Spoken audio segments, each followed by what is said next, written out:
wrestling fans. For the second week in a row, it's time for the Ultra Mega Crossover event of the century. Well, let's be honest, of every year now. Facts. Of course, that is this week's very special episode of 607 TWS, not just on our normal channel, but also on the ODPH Podcast Network. And you know that means we're going to be covering all that is Wrestlemania 39 and calling it right down the middle. Of course, we are coming to you from the ODPH Dungeon, the realest thing in pro wrestling podcasting. And that took a whole nother event this week. Of course, I am your host, and I'm also the host of the 3FN Podcast. My name is Rich. And joining me in the co-pilot's chair as he does each and every week, but you better know him as the host of the Ocho Duro Parlay Hour Podcast, better known as the ODPH. I'm talking about Ken M. 607 Podcast fam, what is happening? What is going on? What is good? How was WrestleMania weekend for everybody? And of course, joining us in the other chair, you know him as a co-host here for these last two episodes, but he is known as the co-host of the ODPH Podcast. Ladies and gentlemen, we give to you the man that is still undefeated at WrestleMania, Padawan J. I'm still holding out for muffins. I know. You know, after all the wrestling I watched, I could have opened like I did last week with that I'm injured, I'm tired, and I'm dealing with a bunch of children. And if I was on the internet more, then I would definitely have to say that I was dealing with a bunch of children. Yeah. But that's not the case. Lots of wrestling went down this week. Lots of wrestling went down. We're going to be diving in here shortly in a second. We'll get one note out of the way. Then there's a couple other notes before we dive completely in, because it's going to be another long one. Thank you guys for tuning in last week. I hope you guys enjoyed the preview show. We're going to go over all of that today when we review the whole mother load, which we'll get to in a minute. But I do want to say, unfortunately for the 607 TWS Nation, we are not going to be diving into anything else. So I'm sorry, but this is going to be a long show just like last week. There is going to be a couple little bit at the end. We're going to do 3 segments like we did last week, but obviously we're going to be talking about the elephant in the room, which of course is the sale, the merger, the acquisition, whatever you want to call it, from Endeavor of WWE. We'll be doing that later in the third segment of the show after the WrestleMania stuff. But I just wanted to say that I'm sorry. I know you guys are used to it, but if you want to watch some kick-ass independent pro wrestling, because I know there's something to be on next week, and plus you can go back and watch all the stuff from the collective and such, Fight Plus, $7.99 a month. It's really going to be the best money you spend. There was a lot of great wrestling action. Go back and watch anything that had Vikingo in it, because he was my all-star for WrestleMania weekend. I know Ken got to see a lot of it as well. Yeah, he absolutely stole the show. Him and Speedball Mike Bailey. One of my favorite shows of the weekend, Effie's Big Gay Brunch, which is one of my favorite shows. Amazing card. Every collective, great card. A lot of fun stuff there. Joey Janela's Spring Break, and whole nother level. Hopefully Joey Janela's forehead is okay. My God. On top of that, DDT put on some hell of a shows. Let's go over to IWTV. I know some things showed over on IWTV as well. Make sure you check them out, $9.99 a month. IndependentWrestling.tv. We're just spreading the love. Guys, check all that stuff out. Of course, if you didn't already, it's not part of the deals, but if you want to, I can tell you that both the Ring of Honor show is very good, and also on top of that, the Impact. Impact, New Japan. Yeah, that was Multiverse United show was tremendous. Kenta versus Suzuki. Holy shit. Not to mention everything else on that card. So, yeah. Unfortunately, we don't have time to break all that down, or else we'd be here for 6 hours. But next week, we will be back on our normal rotation, getting out everything that we normally get with the roundup and everything. I just want to make that abundantly clear up front. Sorry, guys, but we will be talking about that later. All right, Ken, tell the fine folks how to find you in the ODPH podcast. Very simple. You want to talk to myself, Padawan J, simply swing on over to odphpodcast.com, join the conversation on the social media accounts, check out the TeePublic store, check out the Patreon link, one tier, $2 a month, and a lot of content on the way, the blogs, the directory where you can find friends of the show, such as 3FN Podcast, the classified section, the music section. Basically, if it's anything and everything that is the ODPH, you can find it at odphpodcast.com. Of course, if you're looking for myself and the 3FN Podcast, go to 3fnpodcast.com. Social media links are there. The link to the patreon.com/3FN podcast. For as little as $1 a month, you get a ton of extra bonus content, and you help support everything we do here, including this show. On top of that, friends of the show are there, like the ODPH. You can stream all the shows, 607 TWS, 3FN, ODPH, everything, maybe more stuff if I ever, do something with my website, you know what I mean? It was there. Of course, the musical directory is there, which is very important because you get to hear such great bands like Floodlands, who does Ruins, You can find all the information there. And, of course, the ending of the show, Second Suitor, and their wonderful, wonderful track, One Winged Angel. We close out 607 TWS every week. And, of course, special shout-outs to who, Ken? Brian Wolf down in Austin, Texas, formerly of Fair City Fire, doing his own thing right now. You hear his song Simple Stupid on each sports edition of the ODPH, but he's got a brand new EP out. You definitely want to go check out it. If you're in the Austin, Texas area, go see him live with the Howlers. Little known fact, Brian Wolf, the greatest Nickelback cover artist of all time. Oh, there you go. Facts. Absolutely facts. And then you heard it from Padawan J, so it's the truth. Because he speaks the truth, the whole truth, and nothing but the truth, so help him God. Speaking of which, what about the Astros? Fuck him. All right, get that out of the way early. All right, with that, though, also while you're there, make sure you check out the sponsors and everything else. We're just having a little bit of fun on the back end. Let's get into a couple other announcements, though, before we dive into what you want to hear about, and that, of course, is the full-on WrestleMania preview. So the way the show is going to work, I already told you, there is going to be a third segment for those diehard fans that want to hear our take. We will be talking about the elephant in the room, which is the Endeavor WWE deal. We'll be talking about that in the third segment of the show. On top of that, we might even speculate on what Tony Khan's huge announcement is going to be this upcoming week on Dynamite. Forewarning, not safe for work, because I'm sure we're going to make some jokes there as well. On top of that, the mid card of the show is going to be night 2 of WrestleMania and the Raw after Mania, the fallout, everything that's going on. Of course, the internet melting down. I've been trying to stay off of it, but trust me, you're gonna, for our good friend JVD, you're gonna be happy. There will be a rant. And then, of course, in the opening segment, we're going to cover the Hall of Fame. We forgot to preview Stand and Deliver last week. Our bad. 3-hour show. My bad. There's a lot of wrestling going on, but this one definitely we want to give a spotlight to because the show was fantastic. But we're going to review it, and then we're going to review night 1 as well. In the opening segment, one more piece of business, and it's a somber piece of business. Unfortunately, this past Monday, we got the news that we had lost Bushwhacker Butch. So Butch Miller passed away. Of course, if you grew up like I did in the 1980s, you know the Bushwhackers as the lovable men from New Zealand. They used to lick the children. Yeah. I mean that in the best way. Don't take that as anything else, but they're such fucking great guys. You hear about how great as men they were from the other workers in the business. Of course, a lot of people don't realize that before they were in the WWE, WWF, that was back in the day, they were known as the Sheep Herders, and they were one of the first like extreme, if you would like to call it. We'd call it ultra violent these days, tag teams. Lots of blood spilled, lots of weapons used. So it's kind of weird that they went on to be such like PG, if you will, icons as the Bushwhackers. But unfortunately, we did lose Butch this week. So condolences to all his friends, family, and fans worldwide. We are amongst them. So it's a tough week, and it always sucks to go out, especially open a show this way. So salute to Butch. Well, with that, Butch would have wanted it to go on. Trust me, every wrestler wants the show to go on, and we're going to dive right in. So, ladies and gentlemen, I can't get rid of this because I know Ken would shoot me if I did, because he does. He's got a gun, just like rumored that Stan Hansen carried one all the time as well, because his watch says...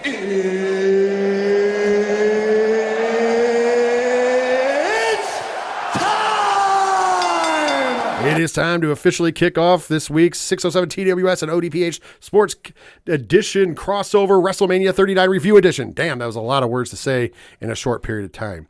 All right, let's jump in first. We're going to talk about the Hall of Fame. It is the one that went first because it took place 11 p.m. Eastern time, so 8 p.m. Pacific, because everything happened out in California, so all these things we had to stay up late for. But if you were out in the West Coast, you got them nice and early. And we're not going to break down everybody there. I thought it was a very good Hall of Fame, benchmarked by the amazing induction speech from Conan for Rey Mysterio. What did you guys think of the Hall of Fame? Go ahead, jump in, Ken. Conan gave one of the most legendary speeches of all time. Fantastic moment, and just really, with the Hall of Fame, it's a great time to honor those getting inducted. And from Andy Kaufman's family coming there, I thought they had a great moment. To Stacy Keibler really paying homage to the fans. And like we said, Conan's speech really kind of topped everything. It was just truly a magical moment to set the weekend off, and I really just enjoyed the show. I don't normally believe in conspiracy theories, but after seeing Stacy Keibler, there might be some truth to the Hollywood elites swimming in the blood of children. I don't know, because she did not look like she aged one day, and that was amazing. Pat, what did you think about the Hall of Fame? I thought the Hall of Fame was great. You know, one of my knocks with it the last couple of years has just been the length of it. Where like, don't get me wrong, all of these folks deserve their time and deserve their shine and their time to say what they want and how long they want and whatever. But just when it came down to it, you know, you get some of these folks who get a little long-winded, give you about 4 false endings, and you think it's over and done with, and then they keep going.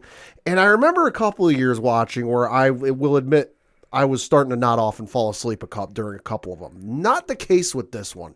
It was crisp. It was short. It was nice, and it went right through, you know.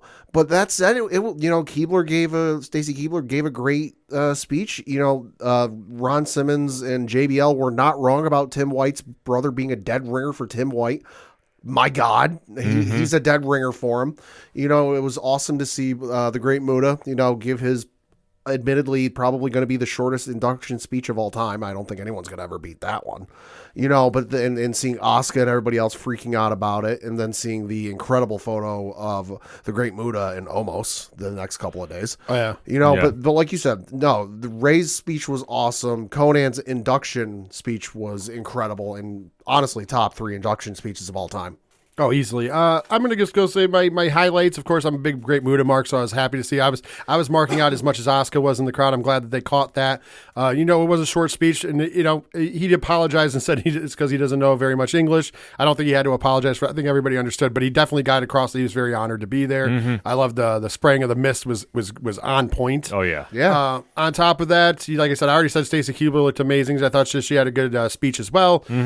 One of Andy Kaufman's family got a little teary-eyed there, you know, the King not being able to be there in person, but still gave a great induction speech from his home because, of course, he just got, you know, over a stroke. Well, I shouldn't say over it, but he's recovering. He's recovering. Thank you. And, you know, thankfully, hopefully he keeps going in that direction. It was still nice to see him and know that he was at least all right. But unfortunately, could not make the trip to California. But I think he did a great job as well. And, of course, my highlight of the night, man, Rey Mysterio. The induction speech by Conan, phenomenal. And I was like, it could go either way. It depends on which Conan we get. You know what I mean? But you know what? He stuck it out there for Rey, said a lot of awesome things. And then Rey Mysterio, man, hit the heartstrings. I think he hit everything. He hit the heartstrings. He got you with the funny. It was a little bit serious, a little bit fun. It was all over, and I loved it. It was perfect. Rey deserves that honor, and it was great to see him wrestle on WrestleMania. We'll talk about that in a little bit. Before we get to WrestleMania Night 1, though, let's real quick talk about the wrestling event for WWE, not talking about the collective and stuff that already started. So, mind you, these people we talked about on the preview show. Show started on Wednesday. Yeah. So if you're in LA and you were there for WrestleMania and you went to a bunch of indie shows as well, your weekend started on Wednesday. So by Saturday, by night 1 of WrestleMania, it was a long haul. I mean, even Mick Foley made a comment about that at a couple of the shows, like, hey, guys, you better save some energy because by night 1, you're going to be burned out. And so WWE's first show is an NXT show coming to you from the Crypto.com arena in Los Angeles, California. And by the way, Pacific time, it started at 9:30 a.m. with the pre-show. Oh, yeah. Because 10 a.m. was when the show started because it was 1 p.m. Eastern, so it was 10 a.m. So the pre-show was 9:30 in the morning. So that puts a whole new perspective on all these people who went to the Hall of Fame the night before and then came in and had to wrestle in the morning. So NXT Stand and Deliver 2023. Let's talk about it. First of all, let's talk about that first match, which was a pre-show match, and it was an 8-person mixed tag team extravaganza. And the winners gained control of Chase University. At the end of the day, Tyler Bate and the Chase University team of Thea Hall, Duke Hudson, and Andre Chase defeated Schism, Ava, Joe Gacy, Rip Fowler, and Jaeger Reed by pinfall 11 minutes and 9 seconds. And this match included a double turn. Ken, you're over here pumped. Let's start with you. Chase U all day, every day. I love this gimmick. And this match, for being a pre-show match, I was actually surprised because it's one of the better storylines they do in NXT. But to see the double swerve by Duke Hudson, and I will admit, he's won me over being with Chase U. Like, he fits in, and Thea just doing phenomenal work there, too. I got to put that over.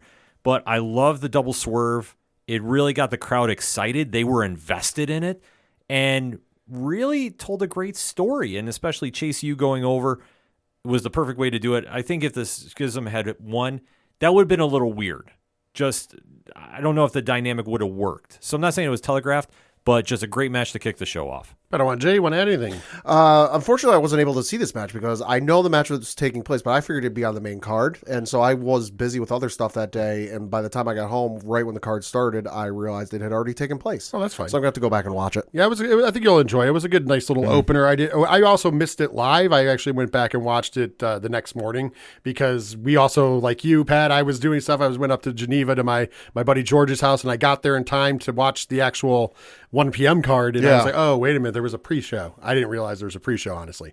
That's my bad. But then again, we didn't preview this, so I can't say it was my fault. Right. We didn't preview Stand and Deliver just because there was so much going on, but this show definitely we got to get into, though. Speaking of news out there, though, Rip Fowler and Jaeger Reed, possibly this was their last match in WWE/NXT. Thoughts on that? It's real sloppy right now. I mean, I guess it is confirmed that they asked for the releases. Then there was... Did they get them? Did they not? Some people reported they got them. Dave Meltzer said they got them and then went back and said, whoa, never mind. I heard from the source I heard from was unreliable, and it looks like it's not a done deal. They're not released, but we do know they definitely asked for the releases. What are your thoughts on that, Ken? Being the grizzled young vets, switching their gimmick up, it just hasn't worked out, in my opinion. So I can understand why they would ask for the release. So I wasn't really super surprised at it. I mean, especially with Schism losing, I figured, okay, well, maybe this is their way to sign them off and, have them go do future endeavors. So I hope they do wind up, doing an indie tour because I really think they're a truly talented tag team.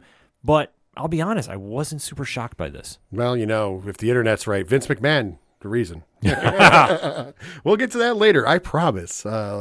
Next up, I joke, I kid. Let's talk about the start of the actual show, the 1 p.m. start time for the actual show, the main card, and we opened with the NXT Women's Championship ladder match, which was originally for the vacant NXT Women's Championship, but then as Roxanne Perez was cleared to wrestle, now it was just a ladder match with her in it as well for the title. So Roxanne Perez defending her NXT Women's Championship against Zoe Stark, Gigi Dolan, Indy Hartwell, Lara Valkyrie, and Tiffany Stratton. This match got 17 minutes and 2 seconds. And in the surprise victory of the night, ladies and gentlemen, your new NXT Women's Champion, Indy Hartwell, give the assist to Dexter Lumis.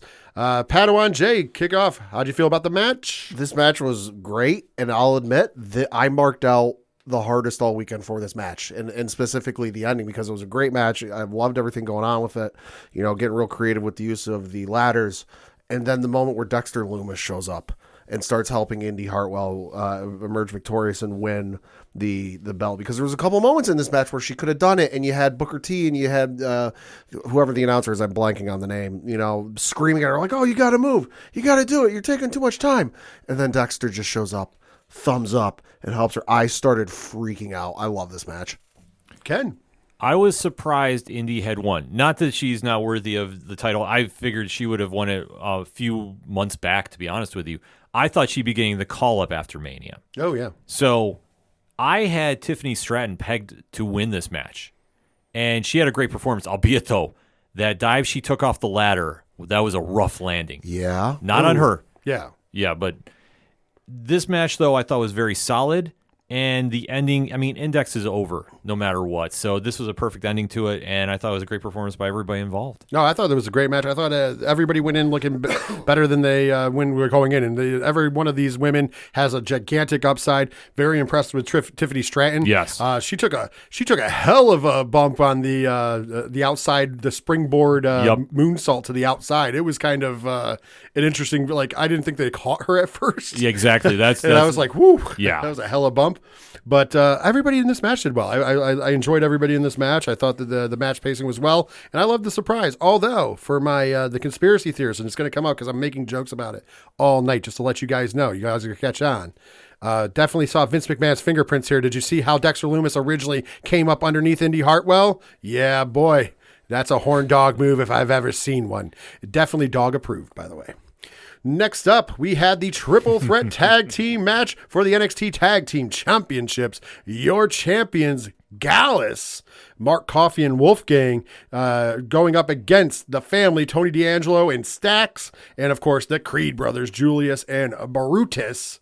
This match got 8 minutes, 11 seconds, a little shorter than I thought, because this match felt longer, because I thought this match was very good, and what they did, they packed a lot of energy in it at the end of the day. And still, your NXT Tag Team Champions, Gallus, of course, with the hands of the newest member, or I should say returning member, as Joe Coffey has now made his first appearance in NXT. Of course, Booker T didn't know who he was, which that led to a funny joke. Yeah. But with that being said, Ken M, how'd you think of the tag team title match? Solid match. I honestly thought that we'd see Dijak here because I fully believe that Stax is going to flip on Tony D'Angelo. I think it's just a matter of time, and he'll be working undercover. But I thought for what we got here, it was very solid and very fluid. But it did feel longer than it was. That was the only thing that really threw me off. But very solid in-ring work though. Bad. No, I thought it was a good match. All three teams did a really good job in this. Listen, I'm loving Tony D'Angelo and then that whole thing more and more. I kind of started off neutral, like, yeah, okay, we'll see it, but it's growing on me. I was going to say, I was not a fan at all originally, and now it's actually, I enjoy watching it. That part of the aspect. Gallus, though. Whew. Yeah. Gallus is the real deal. Love those guys. Next up, the Fatal 5-Way match for the NXT North American Championship. Your champion, Wes Lee, going up against Axiom. The very first in-ring appearance of Dragon Lee, Ilya Dragunov, JD McDonough, and at the end of the day, this match got 19 minutes and 17 seconds. By the way, the longest, yes, just had to double check, the longest match on Stand and Deliver. Your winner and still NXT North American champion, Wes Lee. And I'm going to just say it up front before I turn it over to you, gentlemen. This was one of my favorite matches of the entire weekend, and that means of all the shows I watched, and I watched a lot of wrestling this weekend. I thought this match was great, but I'm going to open it to you guys first.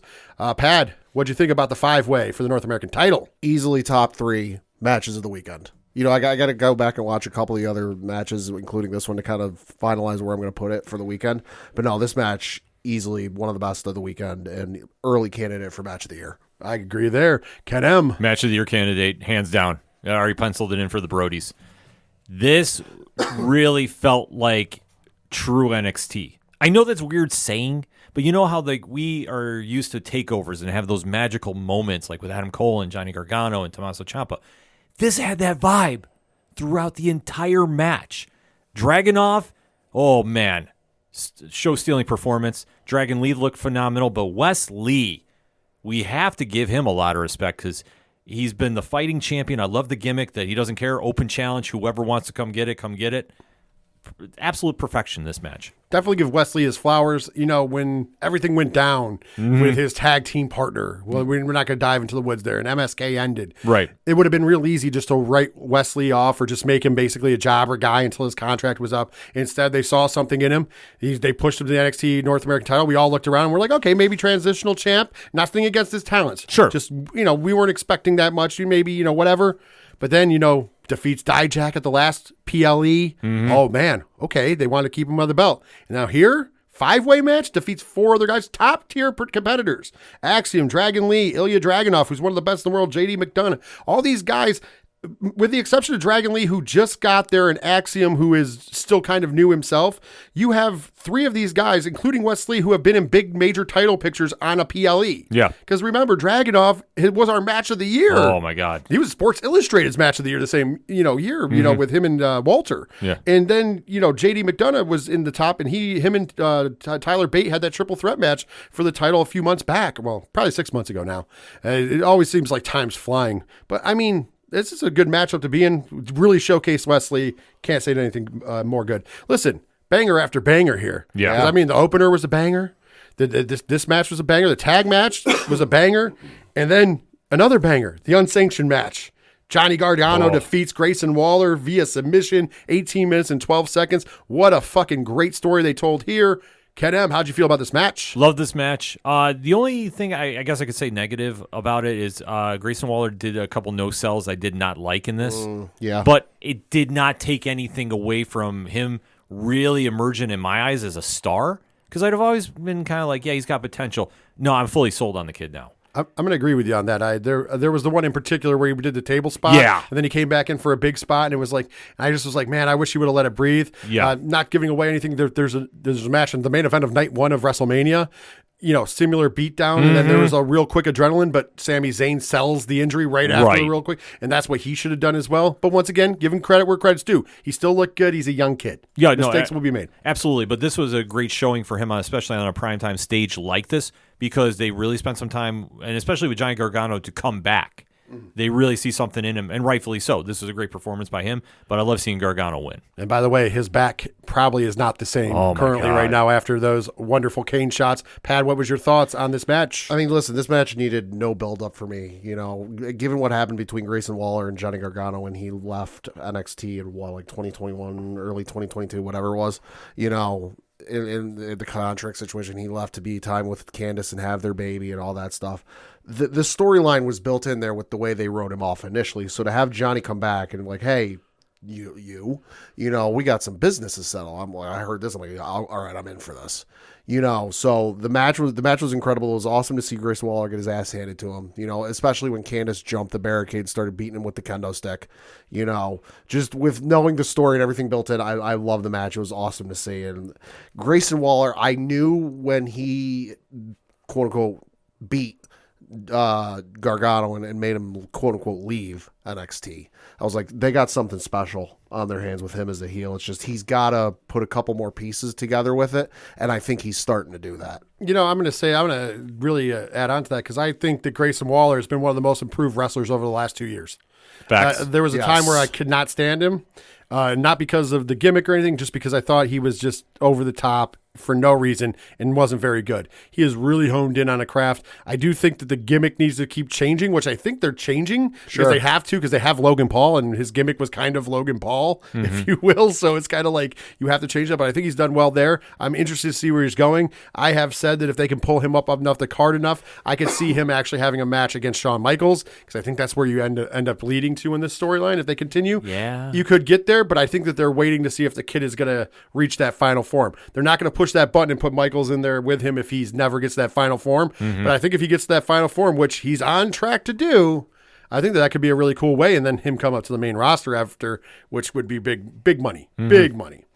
Let's move on to the next match, which was the NXT Women's Tag Team Championship match. Your champions, Fallon Henley and Kiana James with Brooks and Briggs in their corner, taking on the challengers of Elba Fire and Isla Dawn. At the end of the day, 8 minutes and 41 seconds, and your new NXT Women's Tag Team Champions, Fire and Dawn.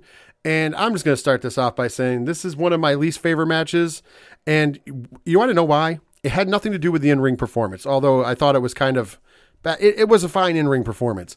My problem is the fucking story. And I'm going to be honest, I don't watch NXT every week, but I stay with the pulse on it. I still know what's going on. And I don't like this dumb story they're doing, where they have Kiana James allegedly cheating on him, but the other two won't say it out loud. And it's just weird. It doesn't make any sense. And then, you get in this match where, asking to cheat to win. And you should have just let it do it. Yeah. I don't get it. I don't like it. I just think that's what left the sour taste in my mouth. Padawan J, take it away. The match was fine. It was kind of what I expected it to be. I wasn't exactly going, oh, this is going to be the greatest tag team match of all time, and this is going to be the greatest women's tag team match of all time. I'm like, it's going to be a match. They should be good. Alba Fire and Isla Dawn being a team together has intrigued me, just because I admittedly never would have thought pairing them together. But having paired them together and seeing where they can go with it, there's a lot of potential. And there's a lot of interesting things I think they can do with if they give it some time. And I think, now that they're champs, they're going to have some time to do stuff, and it'll be fun to see it happen. I agree with you there. I did actually like the pairing of Fire and Dawn. I do think that they could do some big things. They have a lot of similarities. They seem to have letting them flesh it out is going to be good. Ken, your thoughts? I really did like the storyline between Henley and James, but it's really, when we see storylines extend this long, usually it's building for something. It just kind of seems like it's sputtering right now. Yeah, it's convoluted and it's not doing much. Yeah, it's not doing anything because I was really excited to see what this team was going to do, but this match was super short. I was surprised at the title move, though, because I figured they might hang on to him just a little bit because Dawn and Fire just got together. But it was what it was. maybe somebody's realizing that the storyline, for some reason, is sputtered, and I think they made it too convoluted. Yeah. Let's talk about the main event now for the NXT Championship. Your champion, the man who is, after this weekend, probably glad that they did not name him Rex Steiner. Hey. That would be Braun Breaker. And, of course, the man, the myth, the legend, him.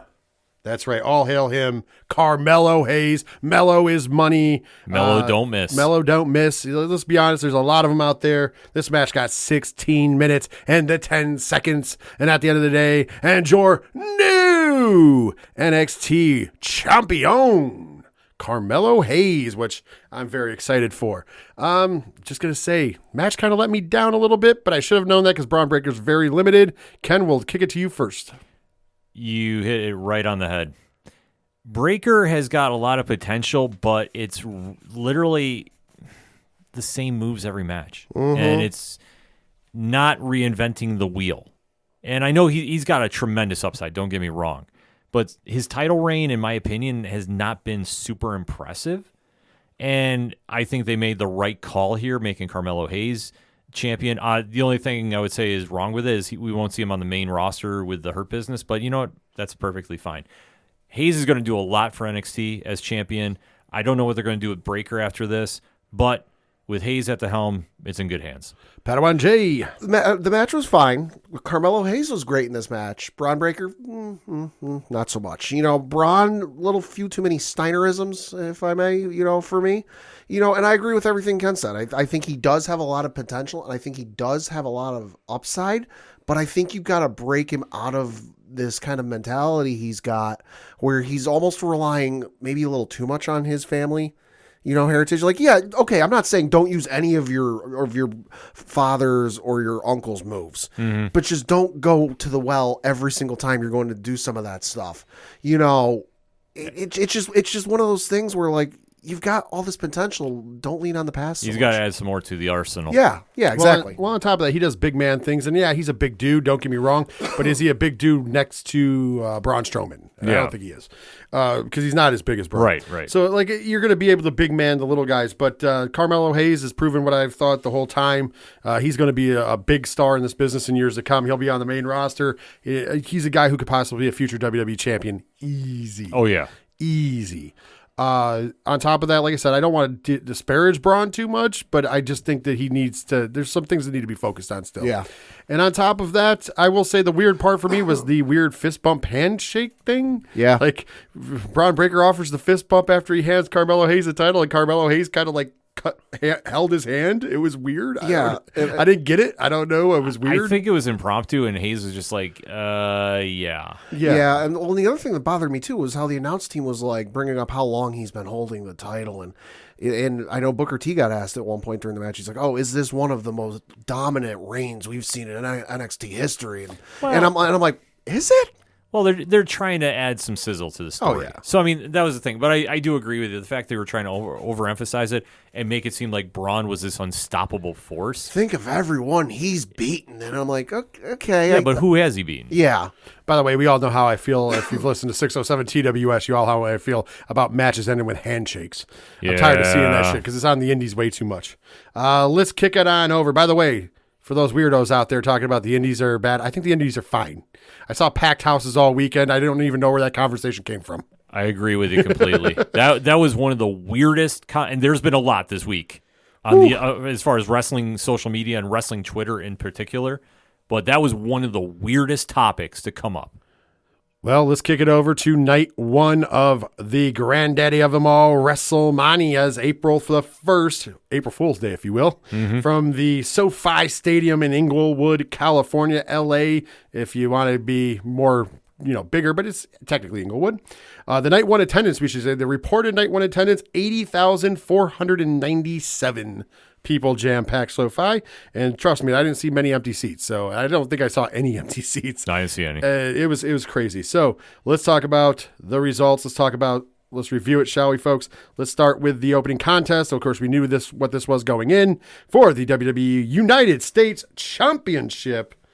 It is the champion, Austin Theory, defending the title against one of the greatest in-ring performers and entertainers of all time, John Cena. Wow, wow, wow. At the end of the day, the match went 11 minutes and 20 seconds, and your winner, and still WWE United States Champion, that, of course, Austin Theory. He didn't miss A-Town down, took advantage of a referee going down. Although here's my gripe with this match. That finish. Yeah. First of all, John Cena gets him to, the referee bumps. John Cena gets him in the STFU. I don't know if they changed that name ever, but that's what he used to call it. And Theory taps. So John Cena starts celebrating. Mind you, no bell. There's no referee. But John Cena, who's been wrestling for as long as John Cena's been wrestling, gets just reacts to it. Come on. Yeah, that I had an issue with that too. On. And then the referee jumped right back up after Theory goes over and taps him once. Yeah. But Padawan J, go ahead and jump on in. The match was fine. It felt a little short to me, but I agree with you. Cena being, the 16-time champion, all the other accolades he's won, future Hall of Famer, more Make-A-Wish wishes than any person on earth. You can go down the resume. But for him to get the submission hold, Theory to tap, and then immediately for John to release it, and I'm like, you realize there's no bell, right? Like, the match is what it is. Clearly, John Cena doesn't like wrestling on April 1st because let's remember Wrestlemania, what was it, 28, where he faced The Rock. He also lost that night. That's true. So, fun fact. But no, the match was fine. I was expecting maybe a little bit more, seeing as how they were billing it, and it's, new generation versus old generation, this, that, and the other. But for an opening, it was good. No, I get you. Go ahead, Ken. That bald spot's undefeated. Seriously. Facts. Ever since Cena has that bald spot, he is not the John Cena of old. Its weakness is that's what it is, his hair. Seriously. Needs to get some Just for Men. Yep, he's got to cover that up quick and get back on the winning ways. No, this match served what it needed to do, and that was put Theory over. But it's nothing against John Cena by any stretch of the means. He's one of the greatest of all times. But it just seemed like this match just was too quick and too simple. Yeah.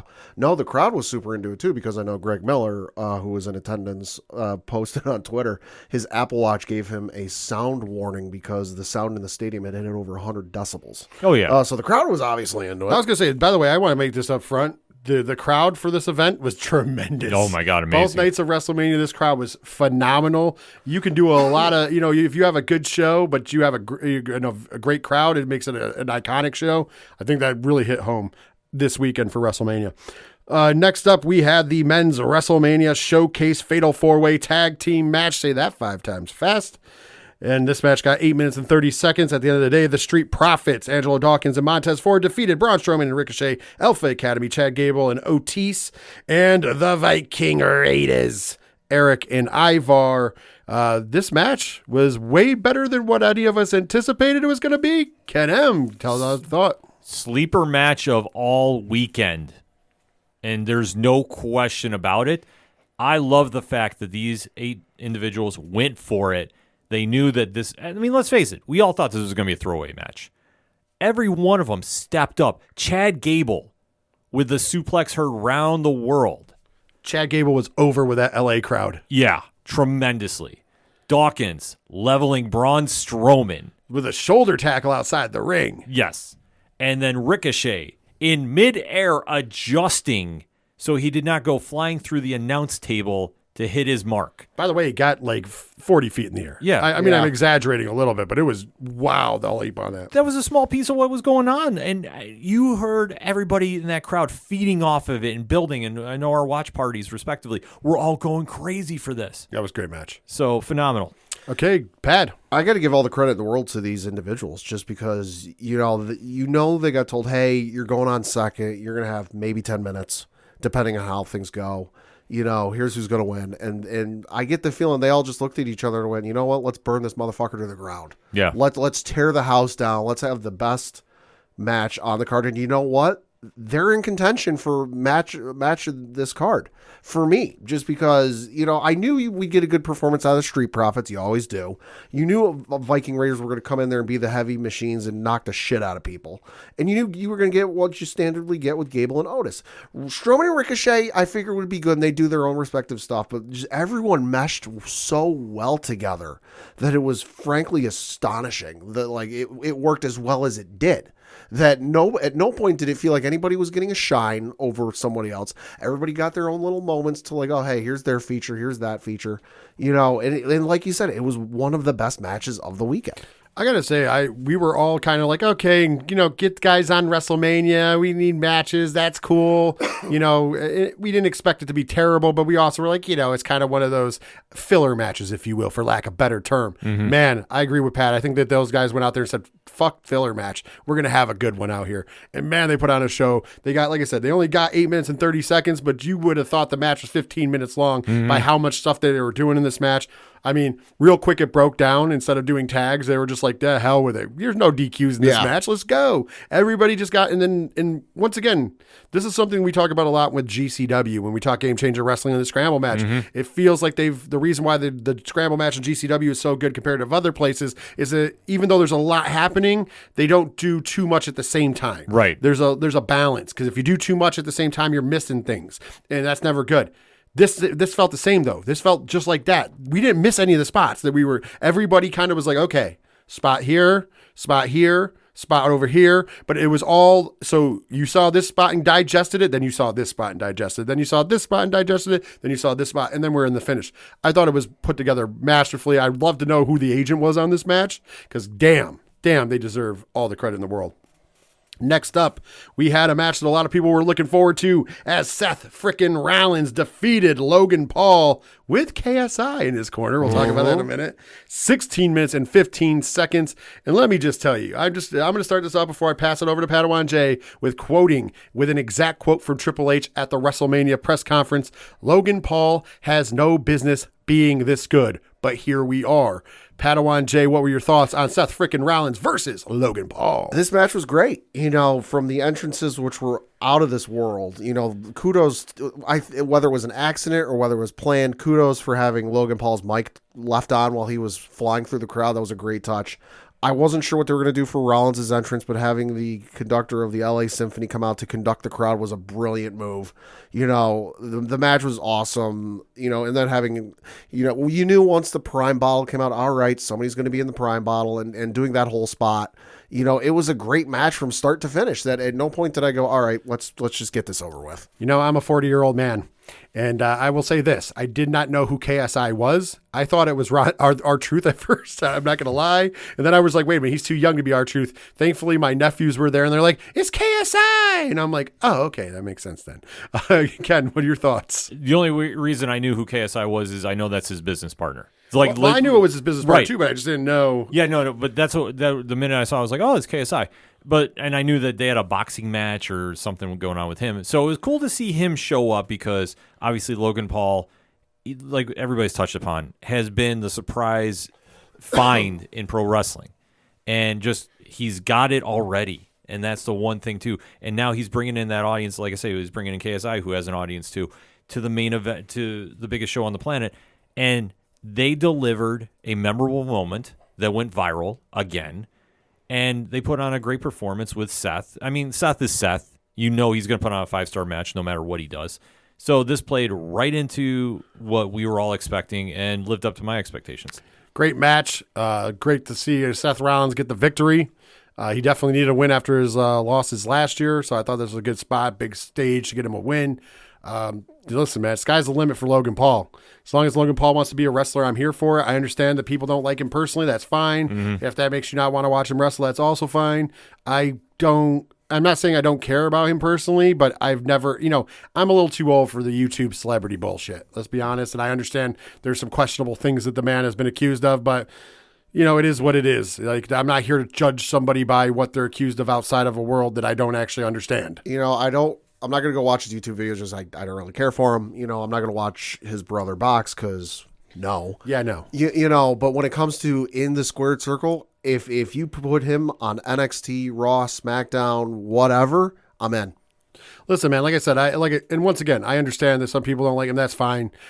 My only real experience with him is I know he's some influencer, YouTuber kind of, like, I know like the bare basics that you know about Logan Paul. So I understand if some people know more and that's why they hate him. I can only judge from his wrestling. Once again, I'm with you. I'm not watching Impulsive or listening to Impulsive. I'm not watching any of his old YouTube videos, and I ain't watching any of his boxing matches or his brothers, because I just don't, I'm a big boxing fan, and that's a whole other thing that I don't want to get into. That's a whole different ball game right there. And but I will say this: he puts in the work, and you can tell he puts in the work, because you ain't that good without putting in the work.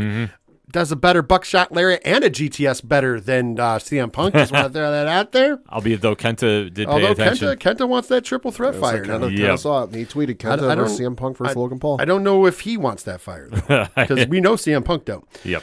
Next up, we had the 6-woman tag team match extravaganza, as the team of Trish Stratus, Lita, and Becky Lynch, your WWE Women's Tag Team Champions, defeated the Damage Control team of Bayley, Dakota Kai, and Io Sky in 14 minutes and 40 seconds. And I'm going to give you some takeaways before I pass it on over to you, Ken, and get your real feelings. I'm going to say this. Very surprised, but happy that Bayley ate the pin, because far too many times, usually when you have the younger, wrestlers, whether women or men, are in a match, they're there to eat the pin. I thought it was interesting to go with the veteran eating the pin for the loss.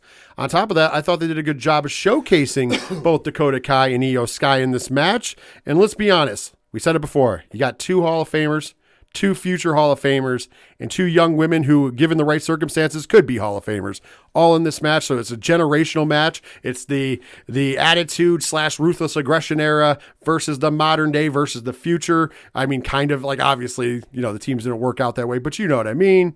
How'd you feel about the 6-woman tag team extravaganza, Ken M? I thought it was solid.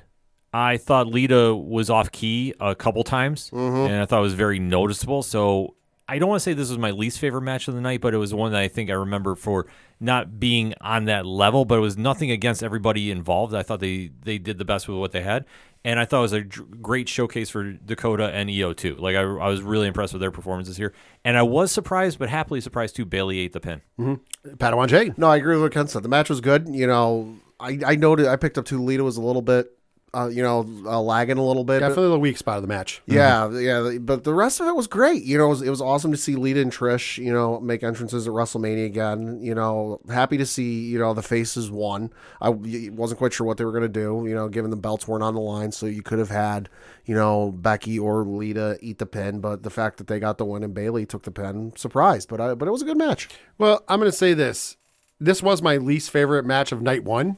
Yeah. And I will say with that, we don't grade matches. This was still better than average. Oh, I agree. This is a good match. This is above average match. I'm not giving it a grade, but if you're saying a C is like, an average match, this is a C plus B minus kind of match. Not a bad. I would even say probably B minus on the low end. I would give it a B minus. I agree 100%. So if I'm really going to grade it, gun to my head, we don't normally do that. So this was still a good match. It wasn't a very good match or a really good.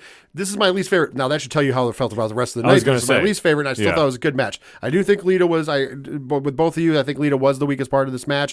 I don't know if it's age finally getting to her or whatever, and that's fine. I get it. I'm glad she was there. Trish looked like $1 million. Oh, Trish! I'm not talking about how of course my good buddy George that I was watching wrestling with. He was looking for what's the word I'm looking for? Wardrobe malfunction, because I think the top was a little tight. You know what I mean? We got to be pig-headed for a minute here. But on top of that, I'm not talking about that as looking good. I'm talking about actual in-ring, what she was doing. Yeah, never missed a step. And I like the throwback, too, because that was from the last time she was at Mania. Yeah, she did a very similar one. There was a little difference. The boots were different. Because the Mania one, the original one, I went back and looked, and she had those, they almost looked like saddle shoes that she was wearing. The boots were underneath, and they looked like saddle shoes. But yeah, anyways, I thought it was great. I mean, once again, nostalgia ran wild. Then you have Becky and Bayley, who are 2 of the best women currently in the world today. And then you have, the 2 future up-and-comers. And, of course, we had the Bayley cryptic text or tweet, like the day after, of how, something about romantic love and bye. I don't know if her contract's up. Quote, and the most romantic love story comes to an end. Bye. Close quote. So I don't know if this was the end of Damage Control, because there's talks about that being the fact that, hey, the two are kind of doing their own thing. They took a loss on Raw, the Raw after Mania. Mm-hmm. On top of that, I think they're both singles wrestlers. They can both get it done. So maybe they've come along. Who knows? I'm not going to speculate on that, but it was just weird. Yeah, the only thing I was thinking, and like I say, pure speculation, they do, WWE usually does their house cleaning after, so who knows? Maybe something was tipped off. But like I say, pure speculation. I don't think they're going to fire Bailey. I wouldn't think so either, but you never know. And I'm just doing this based off of pure speculation and just the way people have been talking the last couple of weeks. I think Damage Control might be getting split up because there's been a lot of talk about Kairi Sane coming back to WWE. Yeah, I've heard that lately. Because if I understand right, and I could be wrong, so don't quote me on it, I believe she's not under contract currently. I can speak on that. She is not under contract, and she has actually been saying that she wants to come back to North America. She has not said where she wants to go. Right. But she said she's open to going anywhere. They asked her about her time in WWE because everybody perceives that it was bad. Yeah. And she said the opposite. She said she'd love to come back and work with people there. And she even said that before she left, Vince told her, hey, if you ever want to come back, the door's always open. And she talked about, either facing Asuka again or teaming up with Asuka again. And I know just the other day, she brought up teaming with Io. Yeah. So could we get a possible triple team with Asuka, Io, and Kairi Sane? Maybe they built to it. A lot of possibilities. Like we say, we just don't know. But I mean, going back to that tweet though, a lot of innuendo with that, so people are running a little crazy with it. So we'll just have to wait and see. Everybody runs crazy with speculation. That's what we don't really do that here. We'll have to play it out and see. But whatever she decides, whether it is a contract thing and it's up and she's going to leave, or whether it's just because they're breaking up Damage Control or whatever it is, you know what? More power to whatever she does and all them. I think they're all fucking tremendous. And I think no matter what they do, all three of those ladies, all six of those ladies are well deserving of their spots. Absolutely. Next up, we had the heartstrings match, if you will, and also one match that featured two great entrances. And of course, that would be Rey Mysterio defeating his son Dominic via pinfall, 14 minutes and 55 seconds. Let's set the tone. We first got, and I got to be honest, I got to give the devil his due. We all know that I'm not a big fan of Dominic Mysterio. But I will say he had a very good entrance at Mania. They had the prison. He was in prison. Ex-con Dom. Yeah. And they had a whole vignette of him getting released from prison and putting him in the back. And then they brought a paddy wagon out with him in it. And he came out with guards, which shout outs to our good friend Dan Barry. Well, poor Dan Barry, man, got demoted. He was a detective. Now he's back to being a uni. As a matter of fact, I don't even think he's a uni. He's a prison guard, technically. Oh, shit. He got double demoted. Double demoted. But still shout outs because we see you. We love you, Dan. And they brought him to the ring. Yep. He was in the Rey Mysterio Halloween Havoc mask and also inspired gear, which I thought was really cool. I've given him all the credit in the world for it. I thought it was a cool entrance. However, I know a lot of our friends also thought it was a cool entrance, but let's be honest. The entrance of one Rey Mysterio coming in Snoop Dogg's personal lowrider. First, nothing but a G thing. Then it goes into Viva la Raza. We get a little Eddie Guerrero. And then before going into Rey Mysterio's theme to come to the ring, and his great Muda-inspired superhero mask was super fucking cool on top of all of that. So I got to say, I love the entrance for both of these. Let's bust down the match now. Padawan J, you're up first. What did you think of Dom versus Rey Mysterio? Well, before anything else, don't listen to a word Ken says. This was his favorite match of the weekend. No, I agree with you 110% that the entrances were awesome. Dom, which I was like, I'm not going to really care for what he does. Even Dom's got a chuckle out of me. I enjoyed it.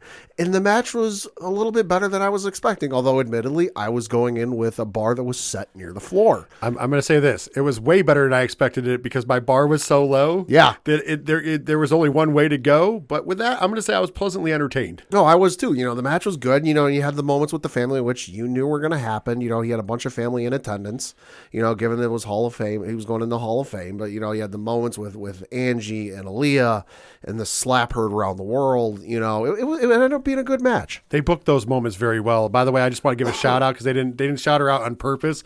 But Dom's fiance was also next to his sister out there. Yes. And congratulations on that, because I think they just got engaged not that long ago. So congratulations to Dominic Mysterio and his lovely, lovely fiance who was out there trying not to get on camera, but still got caught a couple of times. So I thought that was funny. But nobody would have known who it was anyway. Some people might have just thought it was Aaliyah's friend. Go ahead, Ken. I know that you did love this match regardless of what you're about to say. Ray had a great entrance. Ray's mask looked amazing. Ray had such an amazing performance as a Hall of Famer. I was so happy Ray won. Ray's mask, fun fact, worked on by the folks over at Marvel. Yes. True story. So kudos to Ray. It was a phenomenal performance by Rey Mysterio, obviously capping off the Hall of Fame weekend for him. If any of you want to send Ken Dominic Mysterio merchandise, hit me up on Twitter. I will give you an address to send it to. And it's a size large if it's a shirt. With that being said, I'm going to say it. Listen, I got to give him his flowers. Yeah. Because you got to give you know what? I'm not impressed by Dominic Mysterio at all. Yeah, you know my I've feelings. I've never been secretive about that. If you listen to 607 TWS, you know that I really think that, no, he's, but in this match, for what he did, yeah, he botched a couple times. However, I thought that he showed me some poise that I didn't see that maybe they can build on. I'm not saying I'm sold yet, but this match he was good in. I thought that the emotion was there. I thought that he took care of the emotion. I thought that he didn't rush for being a young man, which is kind of interesting. So I'll give him that poise. I love the fact that, obviously the mother slap was perfect. Him throwing the water on his sister, I didn't see that coming. That was crazy. Yeah. Dude, as a father, as a parent, I marked hard when Ray gets and fucking starts smacking him. He's trapped over the buckle and Ray just starts beating him with a belt. It was fucking great. Yeah. But anyways, I know you want to say something, Ed. No, I have to echo on your statement too. I thought this was arguably Dominic's best performance to date. Still got a long ways to go, but I thought he really stepped it up for his match against his father. And I like how they set it up for the future, too. Bad Bunny was out there on commentary on the Spanish announce table. Yep. At the end of the match, Damian Priest gets ejected, but he left his coat behind. So, of course, he goes out. Well, he didn't get ejected. The LWO kind of half-ass ran him off. Yeah. But he left his jacket out there inside. By the way, this is one of the things I had a problem with. I don't think this is Dominic Mysterio's fault. Why did they put that big of a chain inside of that coat? The brass knucks would have done just fine. No idea. So anyways, this gigantic chain, he gets ready to hit his dad with it, and Bad Bunny grabs the fucking chain. So it's going to set up for something. We're going to talk about that a little more when we talk about the Raw after Mania, because I'm assuming that it's going to set up for the main event, or at least the featured bout at Backlash in Puerto Rico. Of course, we know Bad Bunny will be there as well. Mm-hmm. Now, moving right along, we get into the creme de la creme. We get into the co-main event, if you will, of night one. I do like how they kind of presented this as a co-main event. I know it wasn't the main. It didn't go on last, but they presented it very much co-main event-like. And I do like how this is not the next to last match, because I like that they put a little something in between. We'll talk about that in a minute. But, of course, I'm talking about the WWE SmackDown Women's Championship match.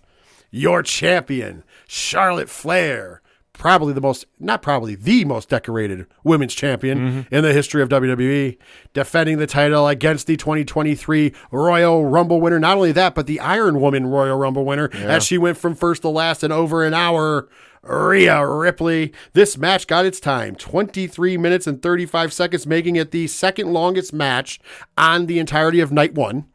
And at the end of the day, your new WWE SmackDown Women's Champion, Rhea Ripley.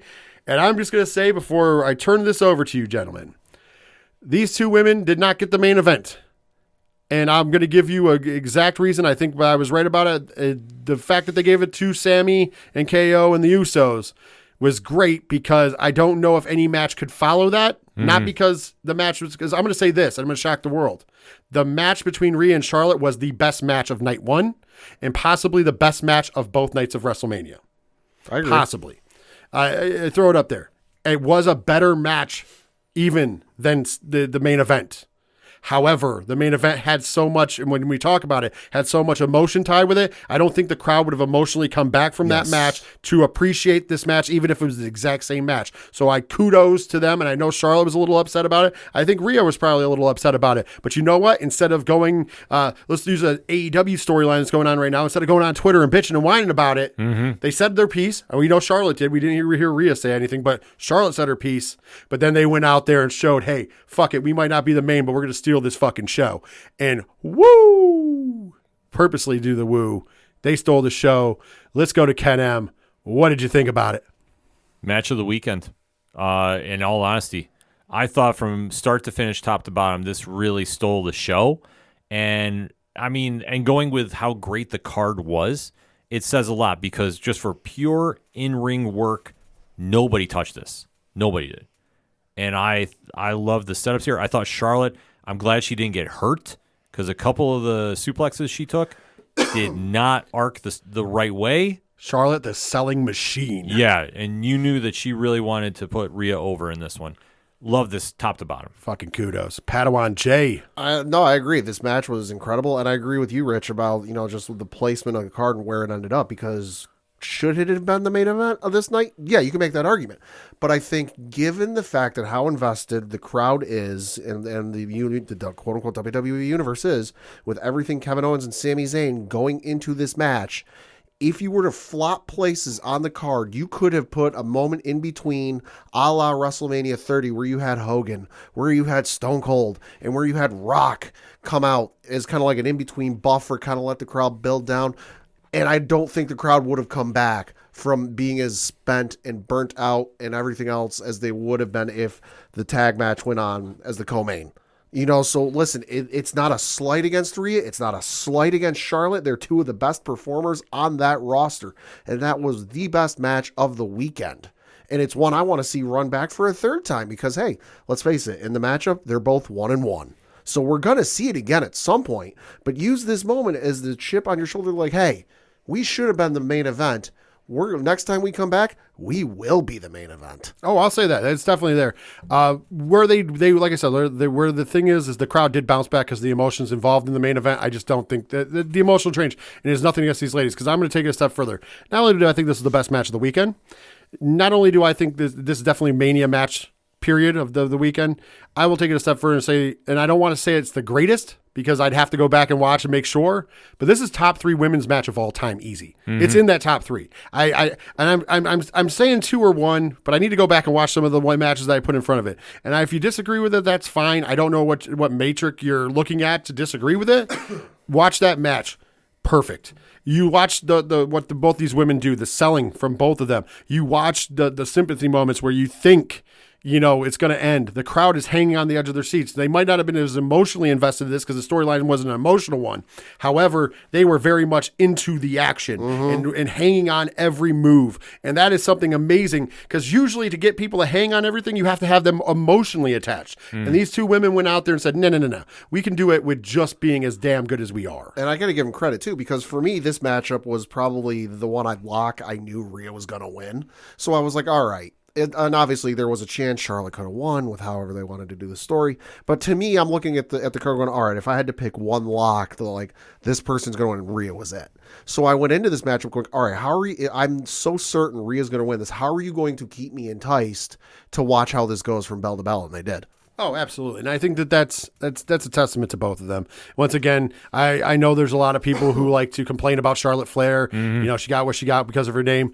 And I've always argued this, and I'll argue it today again. Watch that match. Yeah, it's nice that she has the name Flair, but don't tell me she didn't perform in that match. The name helps, but it don't bring on talent. Yep. And I'll tell you what, man, she definitely wanted to make Rhea. You could see after the match. I think that the camera guy, I did like some of the shots, but I think he hung on it too long of her sitting outside the ring because once again, just like when Bianca Belair, beat Sasha at Mania a couple years ago, and you could see the proudness in Sasha's face and they accidentally caught it on camera, which is fine to get those little peeks, but you shouldn't stay on it too long, and they got away from it quickly because they understood that she was just really proud of Bianca.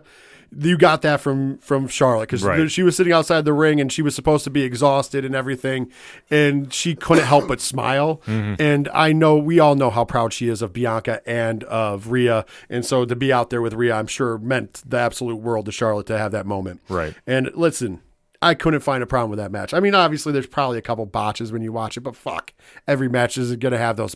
That match was great from start to finish. Next up, we had a little bit of in between because the hosts, that's right, of WrestleMania, The Miz and Snoop Dogg, the Dog Father, came to the ring, and basically The Miz went off and said that, hey, he had put an open challenge out there, but nobody wanted to accept it. So, he was happy to be the host. And Snoop was like, well, we could fix that now. Does anybody want to come out? And who do we get come out, Padawan J? Pat McAfee. That's right. And of course, I thought Michael Cole was going to lose his voice. Yeah. Because he was super excited to see his friend. So Pat McAfee ends up taking on The Miz. This match only got 3 minutes and 40 seconds because it wasn't like a match. A lot of fun. George Kittles got a little involved in this match, which was a lot of fun as well. But Pat McAfee stays undefeated at WrestleMania in 3 minutes and 40 seconds as he defeats The Miz to give you a little buffer in between the co-main event and main event, if you will, borrowing from the UFC, the new partner of World Wrestling Entertainment. Pat McAfee and Michael Cole, the only two announcers undefeated at WrestleMania. Yep. That's right, and that's why I think they're boys. Actually, they just have a lot of fun. I also do love that this week it came out that Pat McAfee said that originally when he got the lawsuit, he thought it was a rib from Michael Cole. Oh, really? From the Brett Favre lawsuit. He said he's like, the first reason I didn't take it serious when it first got it was because I thought I was being ribbed by Michael Cole from the WWE. Like, yeah. That's so I guess the relationship is that good. Now it's time to talk about the main event of the evening for the WWE Undisputed Tag Team Championships. Your champions and the longest reigning champions in the history of the tag division. Jimmy and Jay, the Usos, members of the Bloodline. And, of course, they took on the team of Kevin Owens and Sami Zayn. And listen, man, this match, first of all, I was very confused about the little Uzi. Little Uzi Vert. Yeah, I was kind of confused about that. But, I mean, I guess they wanted to sneak some more star power in. Going to the other thing, neither team got really big entrances other than that really surprise. But I will say this.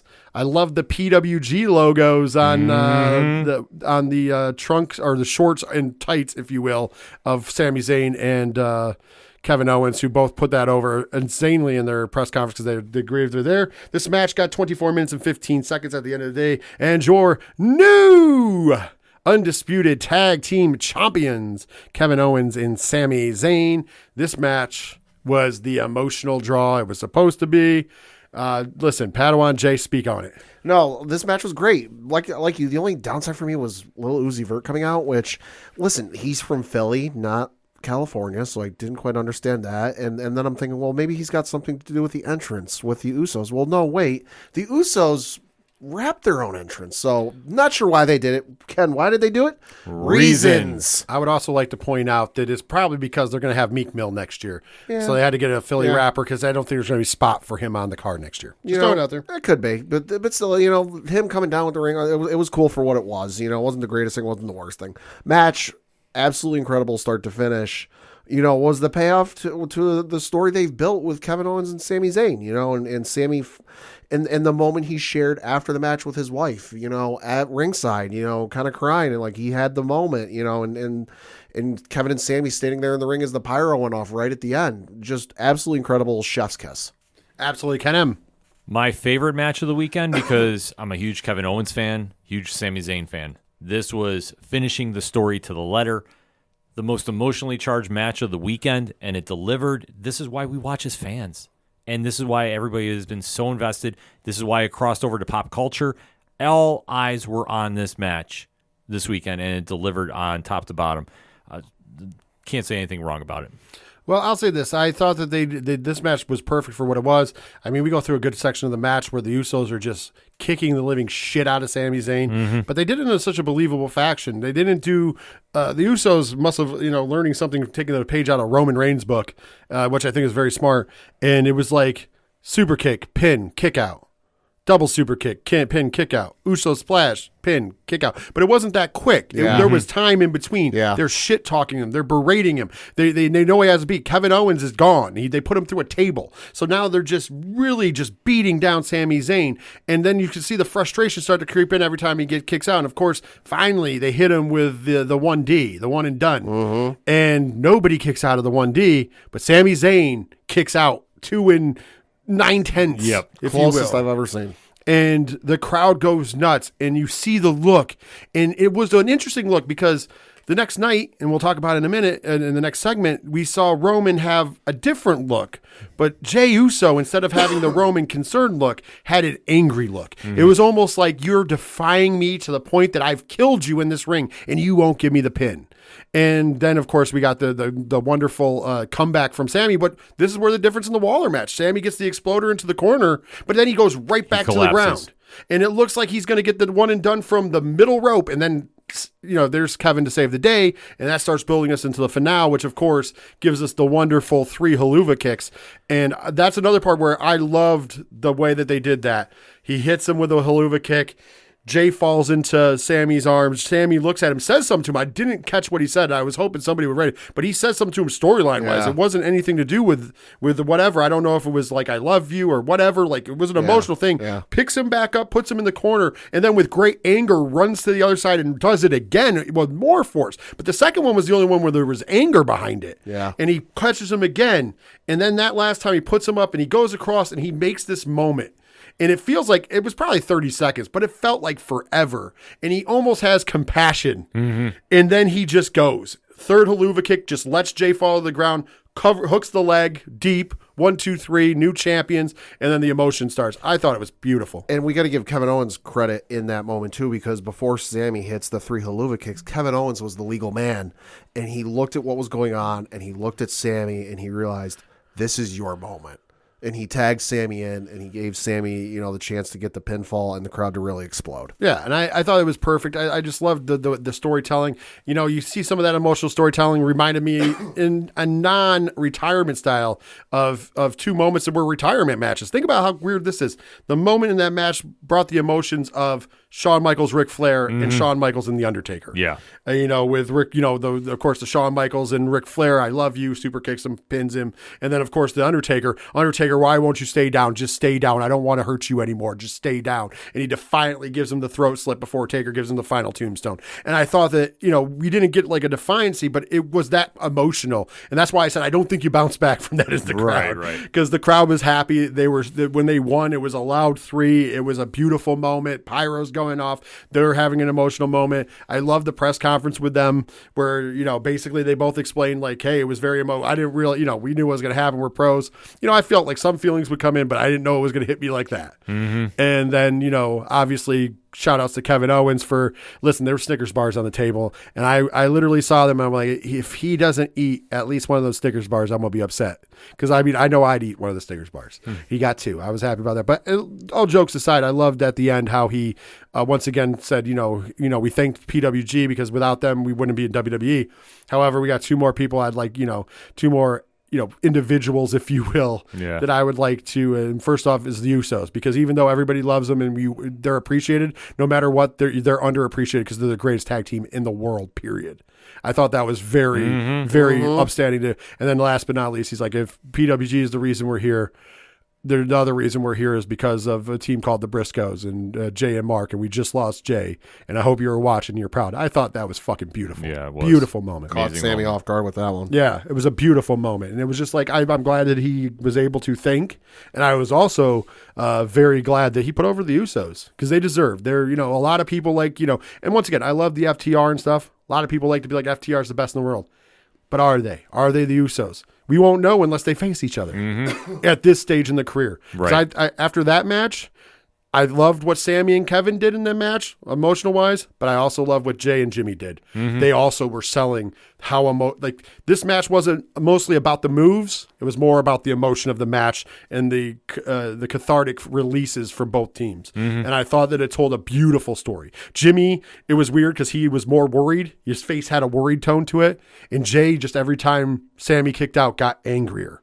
Like it was almost like it was consuming him. And I thought that it was just a beautiful story to tell. So great night 1, by the way. I want to say this. Night 1 of WrestleMania blew away. Night 2. I'm not trying to dissemble before we talk about the second segment. No. But I'm going to also go on a level and say night 1 of WrestleMania 39 probably outdoes most WrestleManias. I've only seen from WrestleMania 30 up through 39, so I don't have exactly a long list to draw from. But from the ones I've seen, yeah, it's the best. Without me ranking, and Ken, because I know we both seen them all, top 5. Easily. Top 5. Night 1. Easily. Night 1 is top 5. Top 5 all time. And I would say that because of night 1, because night 2 wasn't terrible, but because of night 1, 39 as a whole is top 5 probably. Yeah, I have to agree with that. Because I would put night 1 up against anything. Night 1 stands, on its own little pedestal, but that night 2 as a full, a companion piece, it definitely puts it right in top 5. Well, we're going to give you guys a little bit of a break and a little rest, and we're also going to give ourselves a little bit of break and rest. We're going to go to a quick break. When we come back from the break, we're going to hit that second segment. In that segment, we're talking Night 2 WrestleMania review and the Raw After Mania and what it looks like we're going with in the future. And, of course, unfortunately, I'm going to probably have to address the internet, but, it is what it is. That's coming at you right after this break. Have you ever found yourself confused about the current state of the MCU or whatever the hell is happening with the DC universe? Do you often have no idea what the hell the difference is between craft beer and that Bud Ice stuff at the gas station? Well, then look no further. We present to you Hops Geek News. We're yet another geek and beer podcast in an already oversaturated market.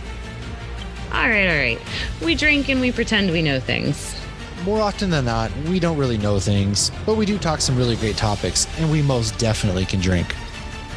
We'll deliver you news and then dive into any random topic you might have never knew you actually were passionate about.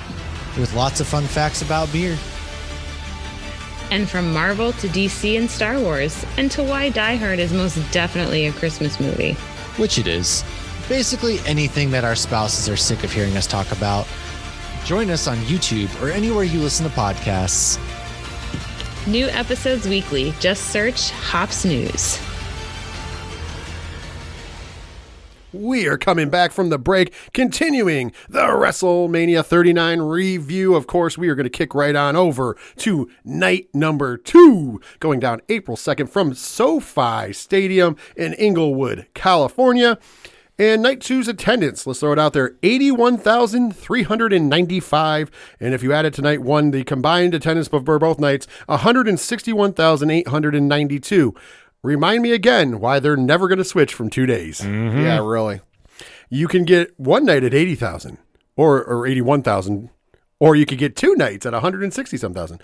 And listen, I'm going to say this before we go in. I'm so happy, even though it's a lot of wrestling to consume, that it's still 2 days. Yes. Because watching 2 4-hour shows, listen, is better than 8. And I don't care about the argument. I've heard it before, but for the people who argued, have you been to WrestleMania Live? Because I was at 35 and I was in that building for 10 to 12 hours. Right. I never again. I was at 29, way too long. Well, Yeah. and even remember, what was it, 32 in Dallas the first time in the new Cowboys Stadium, where it felt like it went. I think we timed it because you and I can watch it.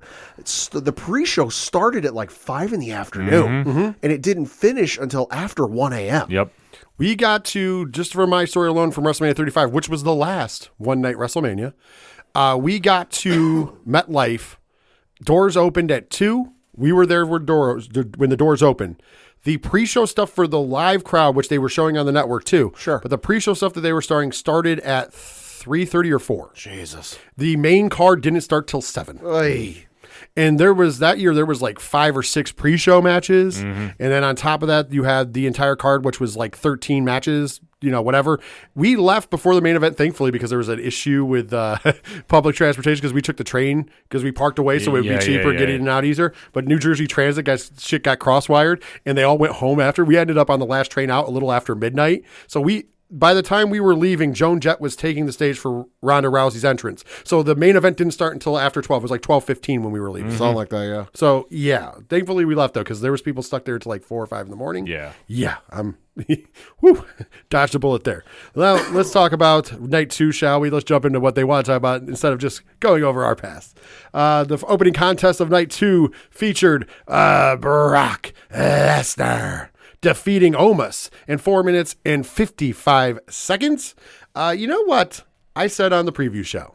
I said this match was going to surprise a lot of people because as long as they kept it sub 10 minutes, preferably sub 8 minutes, and we got the suplex spot and the F5 spot, the crowd was going to be popping and happy. By the way, putting this first out was the smart bet, and we got both of those spots. How'd you feel about it, Ken M? Thought it did what it needed to do. We had the big spot moments, and that was it. And that's all it needed to be. Absolutely, Pad. No, this match was a lot like what I expect from a heavyweight title fight or a heavyweight match in UFC. I'm not going into this fight expecting, ground and pound, well, maybe a little ground and pound, but I'm not expecting a real technical, wrestling match between 2 UFC heavyweights. Guys of Omos and Brock Lesnar size, I'm not exactly expecting a technical wrestling clinic, the likes of which we haven't seen since Bret Hart. I'm expecting 2 guys who go out there, hit their moves, beat the shit out of each other, maybe make it look like a slight car wreck with they're just crashing into each other and going nuts. go home happy. And that's what this was. They hit their moves. Brock, managed to pick up Omos and suplex him a couple of times. F5'd him, which was impressive as all hell. He's, Omos 7'3", 7'4", whatever the hell he is. He's 410 pounds. The fact that he's a foot taller than Brock, he got him up. It was impressive. And the crowd really got into it. So crowd was standing. The match was what it needed to be. It was good. Yeah, giving credit where credit's due. Omos, man, got the heat in the match. Like, he started off the match beating down Lesnar. The heat looked good. He was taking his time. Lesnar got the kid to calm down, and it was good. And then Lesnar did what he needed to do. It was very short. Once again, somebody was like, well, that short, is it really a match? I'm like, well, listen, if you're familiar like us and we watch MMA events, 5-minute rounds right in the UFC. Mm-hmm. Yeah. So, most heavyweight title fights don't make it to the second round. Right. Like, I would say most heavyweight fights are over before the second round, before the third round. So go 2 rounds or less.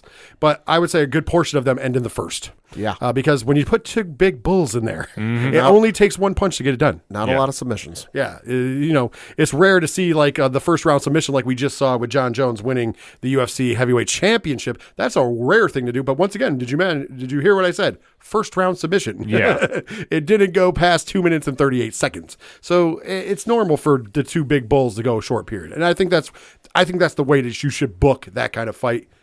Mwah. It was perfect. Kudos to the agents in the back. Kudos to Brock and Omos for getting it done. And the crowd loved it, dude. When he gets him up for that F5. Yeah. Well, they did the Hogan spot. I Yep. love that, where he tried to give him an S5 and he drops. But then when he got the real F5 and that crowd, ooh, man, the whole crowd stood up. You would have thought that the championship was being won. Right. It's great. Second match on the card, the Women's Wrestlemania Showcase Fatal 4-Way Tag Team Extravaganza. That's a lot of words. Of course, Ronda Rousey and Shayna Baszler would defeat Liv Morgan and Raquel Rodriguez, Natalya and Shotzi, and Chelsea Green and Sonya Deville. The end came by armbar submission. 8 minutes and 25 seconds. And this is a tale of 2 cities. Because whereas the 4-way tag for the men was really good, I didn't really get into this one. With that being said, I thought Raquel and Liv did a phenomenal job. And I also want to give a shout out in this match to Chelsea Green and Sonya Deville, who I don't think get a lot of respect, but man, they look good in this match. They took a lot of bumps. They also got a little bit of offense in. I will say this. It was interesting to me that your victors and the people we want to put over, because obviously we're hearing that there's some chattering that they might become WWE Women's Tag Team Champions, Shayna Baszler and Ronda Rousey. Very little time in the match. Yeah. Well, we also heard rumors that Ronda wasn't healthy, and it looked like Shayna got a foot injury. It looked like, she took her shoe off. She lost her shoe. Yeah. So something looked a little off there. And maybe Ronda was a little injured because she disappeared. I don't remember seeing Ronda out of the 8 minutes and 25 seconds. I only remember seeing her for the last minute when they went to the finish. I was going to bring that up, for being the winners of this matchup, and figured they give them the shine and they'd emerge victorious, knocking out all the other competitors because they're, their MMA backgrounds. They were almost afterthoughts until the final 30 seconds of the match, because all the other teams between, Chelsea and Sonya, Liv and Raquel and then Natty and Shotzi were doing the bulk of the work. And listen, that's not a slight against Ronda or Shayna, but just clearly something else was going on, because Shayna and Ronda pretty much got knocked out, air quotes, of the match, and then didn't show up again until they were there to get the pin.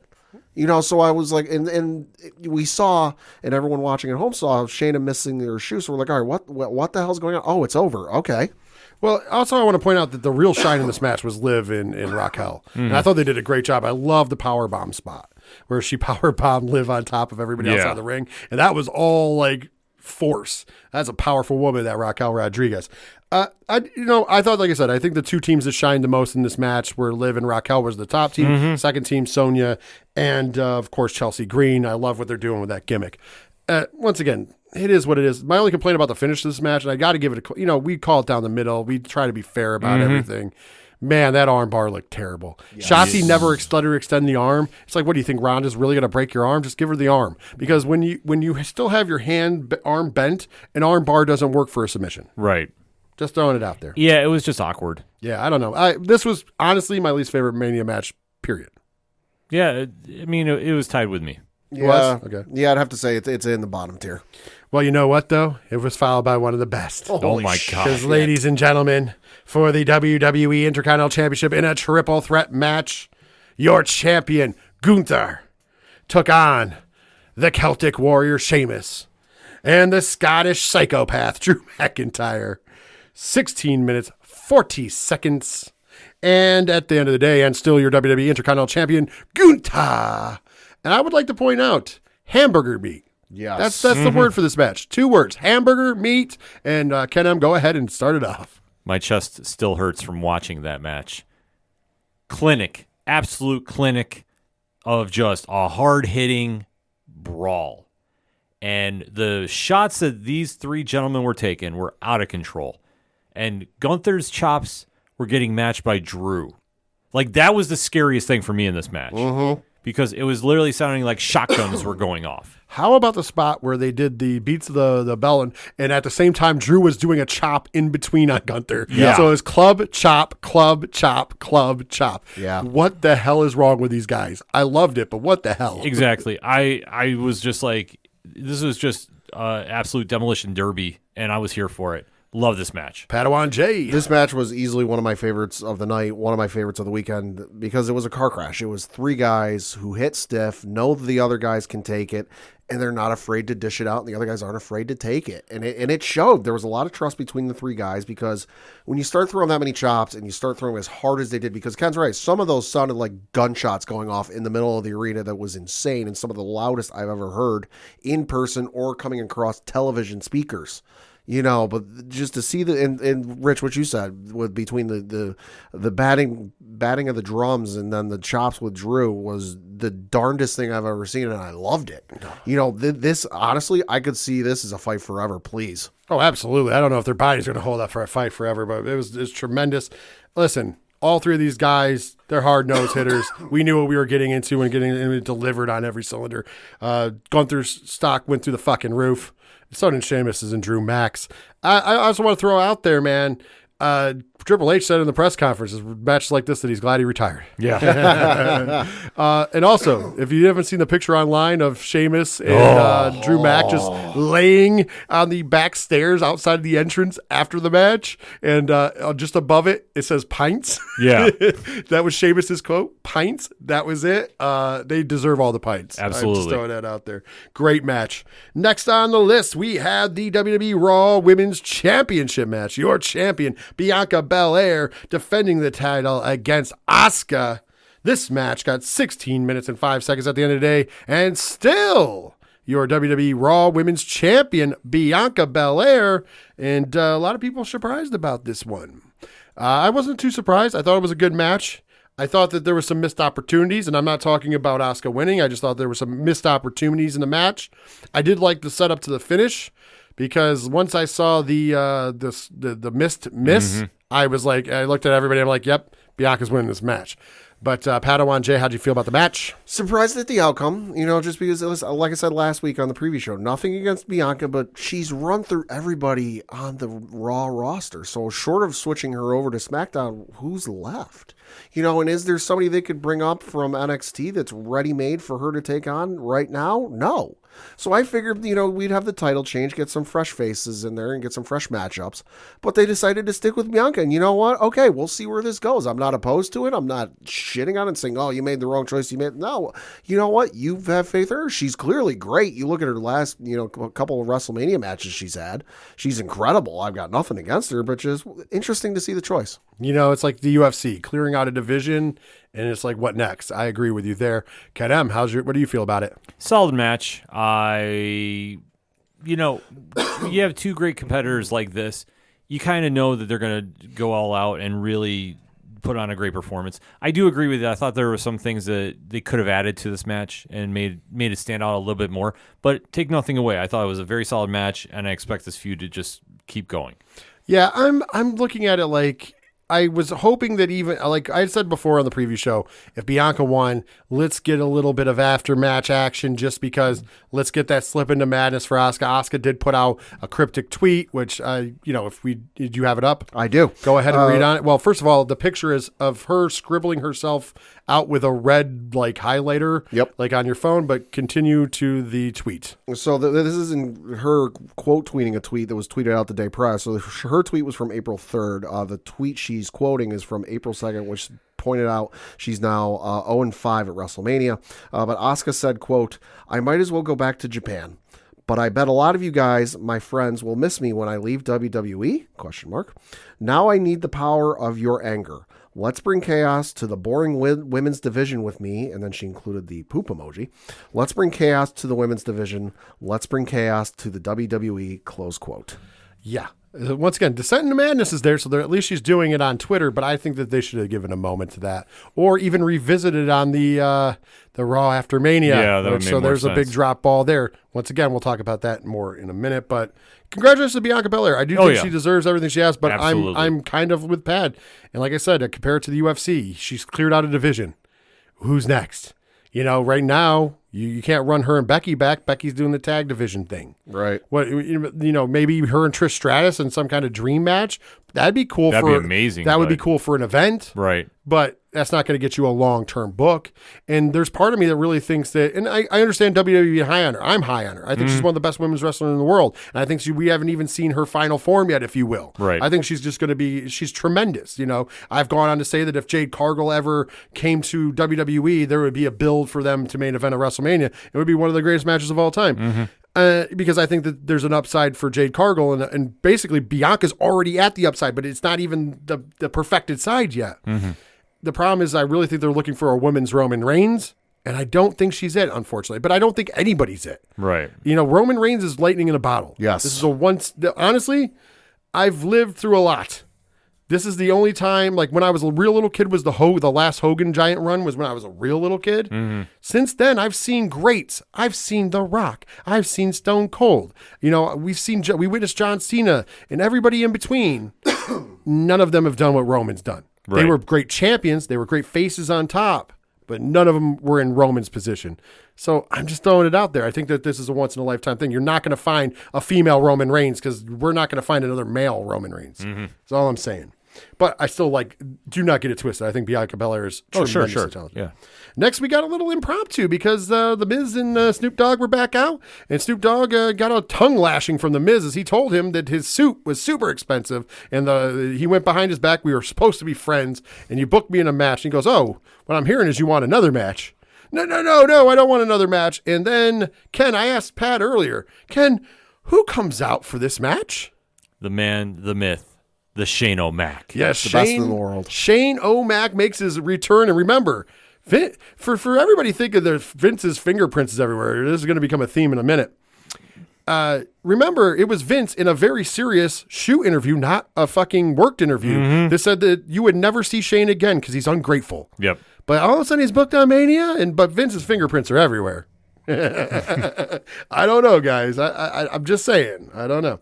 Anyways, unfortunately for Shane McMahon, he was not in this match long because he blew a quad. Yeah. He was honoring his father that night. According to ProFightDB.com, he was in there for 1 minute and 20 seconds.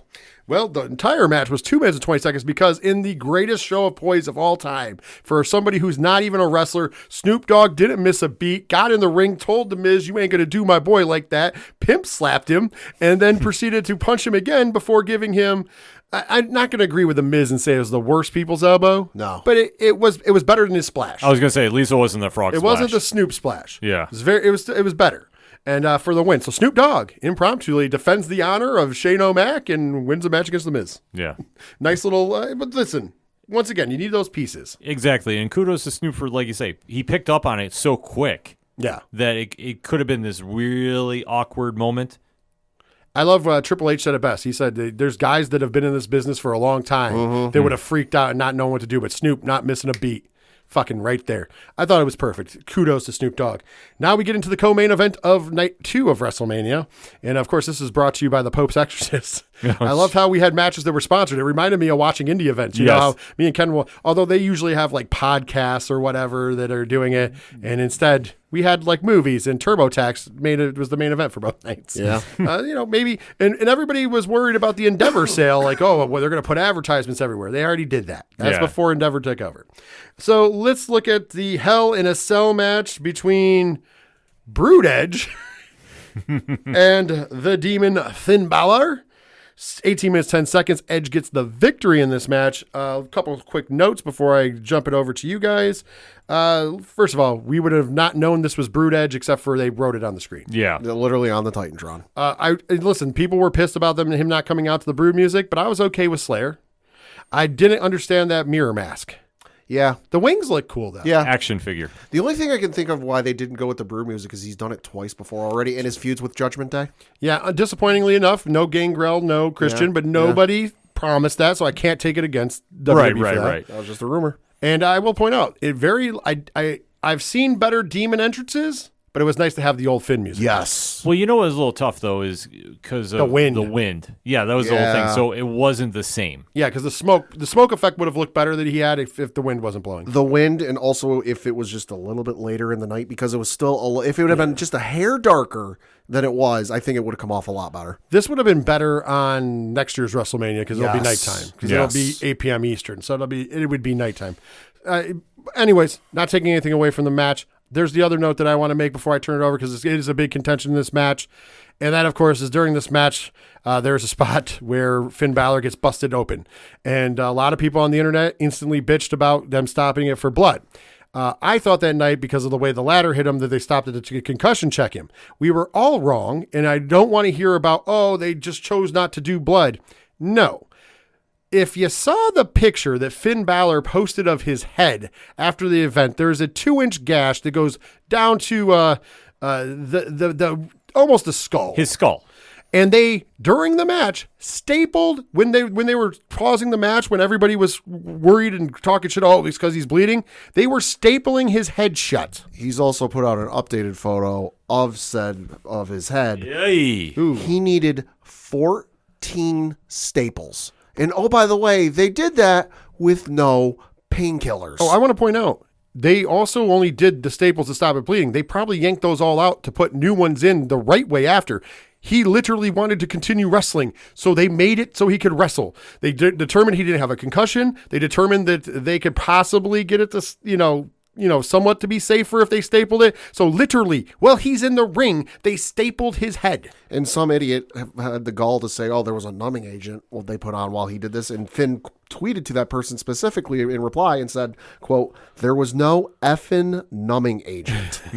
So I'm going to trust the man who got the 14 staples in his head. So we've seen blood in matches before by accident with WWE. Yes, we know for the most part they don't like blood in their matches. That is fine. That is a choice that they make. But we have seen it. Edge even had a cut in this match. In the main event, Roman would get a cut on his forehead as well. And so they didn't stop those matches either.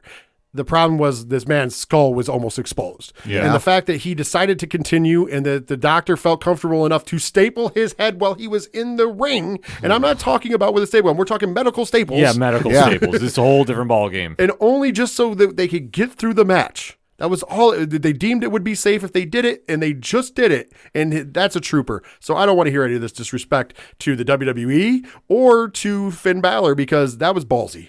Yeah. And thankfully, but they also did check him out. That was a big thing also. They did give him a concussion protocol right away because obviously with a head injury, they did not want, but he passed protocol. He passed protocol the next day as well. So therefore, he's fine other than the 2-inch gash in his head. Yeah. And he's a soldier, man. Oh, absolutely. I want to give all the props to the world before we dive even into the match. Ken M., how'd you feel about it?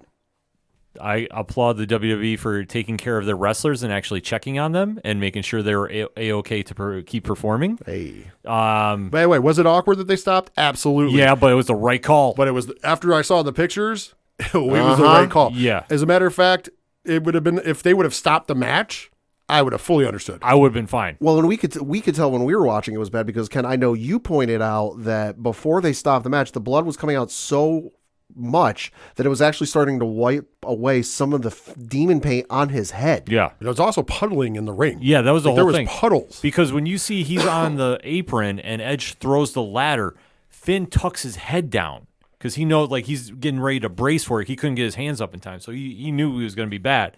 We didn't know it was going to be that bad. Yeah. But so the fact he went on, kudos to him. He did not need to do that for us. We applaud him for going on with the show. The match itself was everything we expected. It was hard hitting. They were not holding anything back. Even after the staples, they were still going at it. I mean, he does that coup de grace for the camera holder after the staples. Yeah, it was wild.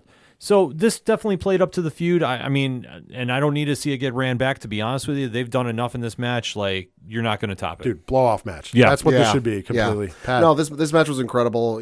For anyone talking slander on Finn, listen, between his match with Roman at SummerSlam where he separated his shoulder and wrestled basically, what was it, like 3/4 or if not more of the entire match with a separated shoulder, or no, that wasn't Roman. That was against, I forget who it was, but it was when he won the Universal Championship. It was Rollins. That was, okay, thank you. Rollins hit him with the buckle, with the bomb and separated the shoulder. Between this and then wrestling with 14 staples in his goddamn head, I don't want to hear any slander, negative about Finn Balor and how tough he may or may not be. No, this match was awesome. It was everything I expected it to be.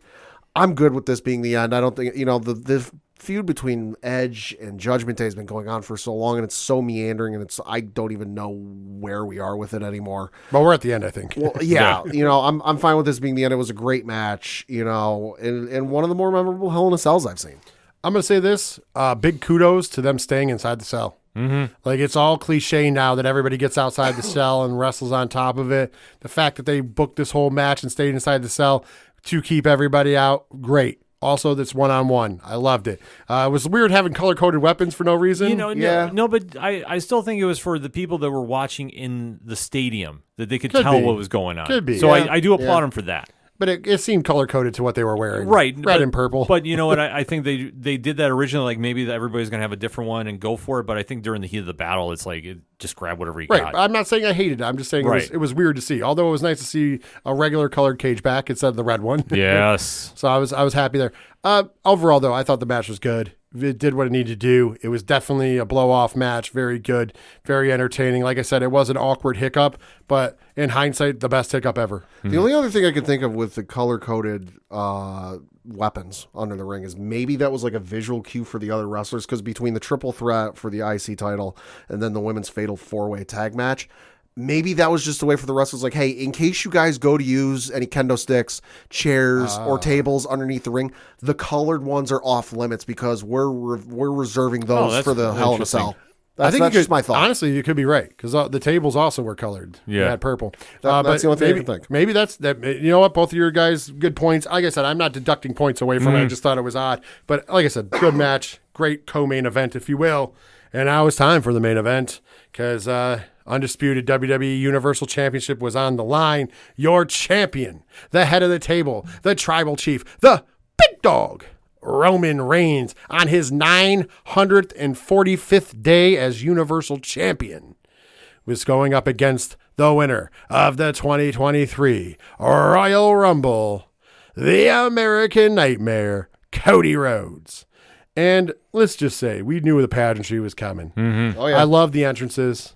I loved, first of all, Cody Rhodes has a great, just like what he wore with the wings on it. Oh my God. The gold. It looked amazing. The pants coming to the ring, picking up his daughter, making a real family moment, of course, giving the weight belt to Brody Jr. Yeah. So -1 from AEW was the one who received it, and they mentioned it on air. Of course, his mother was also there. Amanda put out a beautiful post before and after the match about Cody, so that was really, really cool. And then, of course, Roman. They had the piano. I thought that was cool. They had a bunch of piano players. Of course, I was making jokes about it, but it was still cool. Yeah, it was very cool. Because they're playing the open to the Roman Reigns theme, and then it switches over to the real theme, and then we get Roman, Solo Sikoa, and Paul Heyman. Of course, he ain't coming alone. He's coming with backup because that's how he rolls. And then the match happened, and the match got 34 minutes and 35 seconds. I made the point of saying, because I remember being asked, it's got to end before this time. Like, no. Roman doesn't wrestle under a half hour. He doesn't run. It doesn't happen. So 34 minutes, 35 seconds. At the end of the day, the swerve of all swerves, and still your WWE Undisputed Universal Champion, Roman Reigns.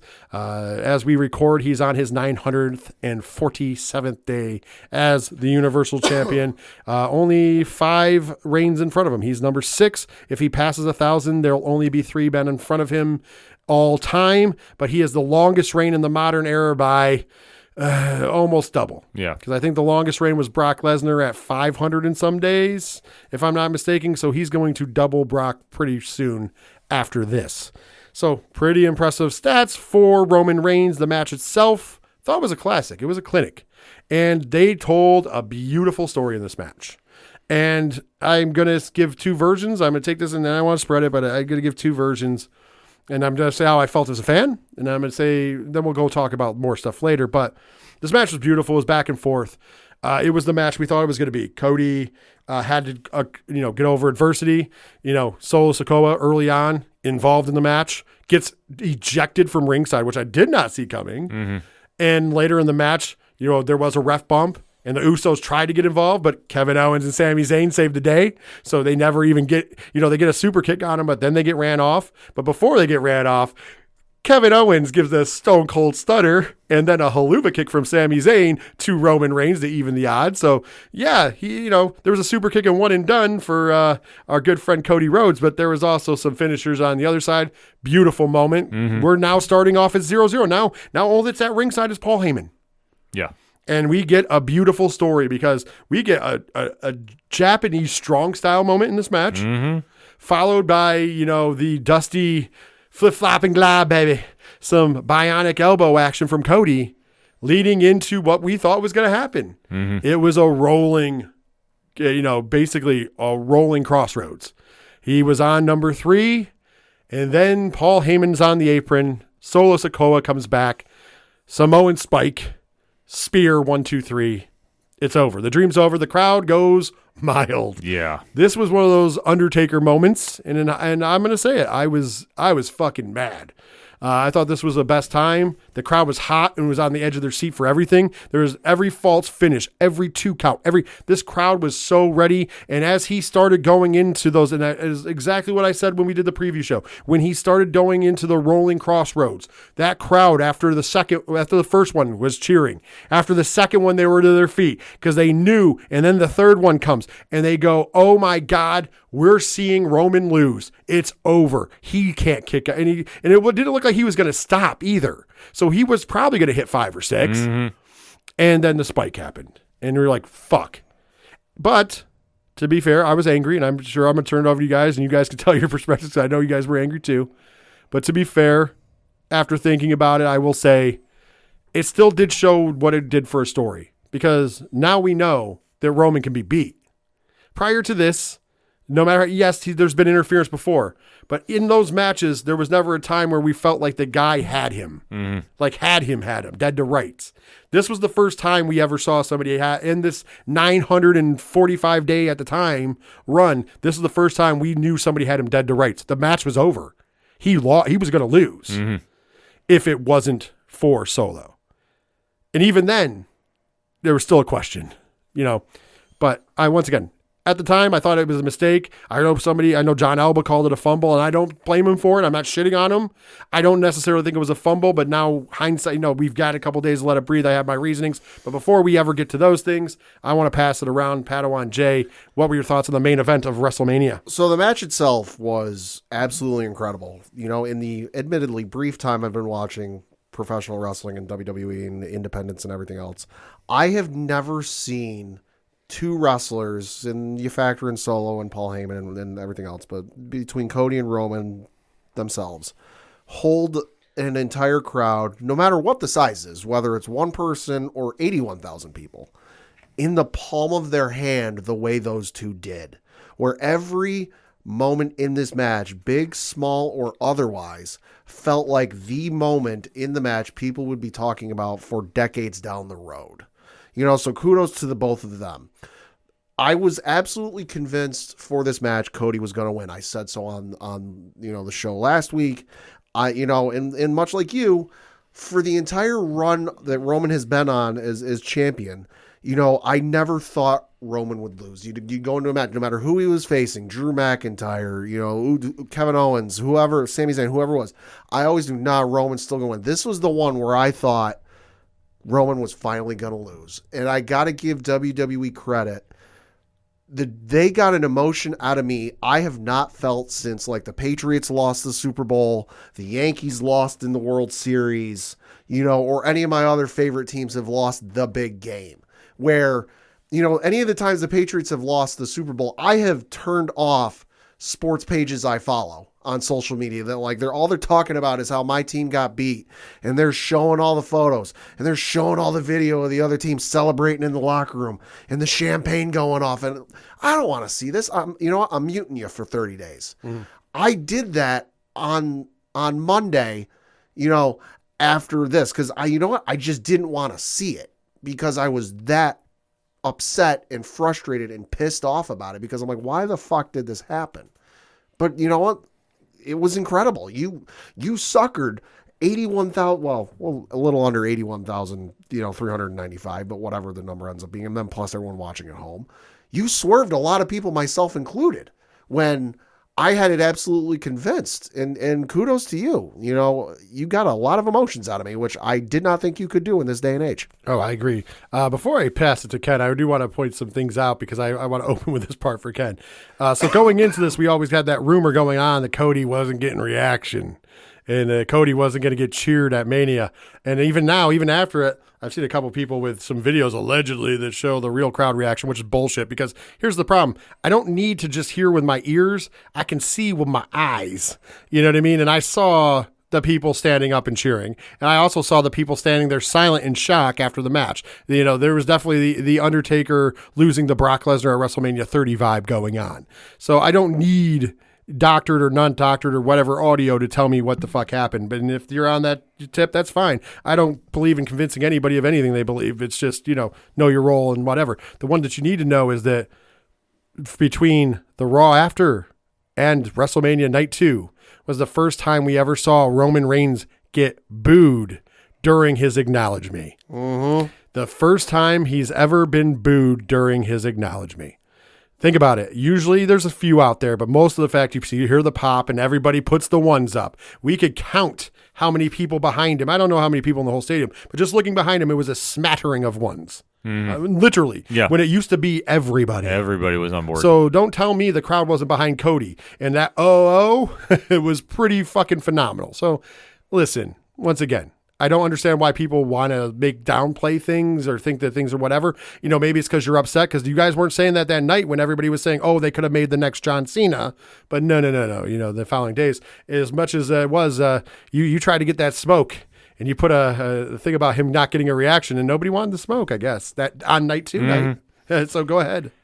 Yeah, I was trying to find the numbers for it because this set all types of records for viewership and all that. There's a graphic out there on the WWE social media, I believe, that had all the breakdown for it because when you had such a buildup for this, you knew it was going to be a lot of pressure on everybody to deliver. And they did. And as a fan, I was livid because the only thing I could think to myself was adrenaline in my soul. Oh no, Cody Rhodes. Because this was the moment, and being somebody that's gone to Mania, being somebody that's gone to many events, and Rich has touched upon this from his time working in the business, you get to that moment where the crowd is ready, and you're not going to be able to recapture that magic than the moment you're in. And I felt personally that it was that night. Like they should have done it, called the audible, and I will stand by that. I understand after I calmed down and watched the media scrums, kind of where I think they were going, because my initial instinct was looking at Cody's record coming back to the WWE. So we're talking Seth Rollins' program. Yep. He got hurt during that program. He came back at the Royal Rumble. When we're looking at his body of work in the WWE alone, he's only faced a handful of wrestlers. Sure.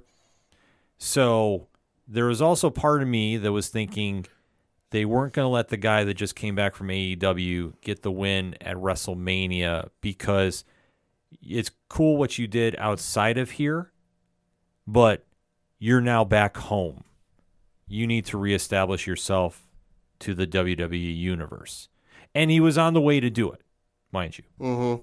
But I feel that looking at it in that perspective, that he wasn't ready for the WWE universe to have him on that same level as Roman, because this tied into what Roman was saying at the media scrum too, where he's calling out and saying, and I'll paraphrase, what I've done during this run has been the best work of my career.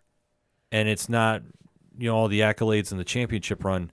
I've raised the stock of my family, the stock of the bloodline. I've elevated them to that superstar level.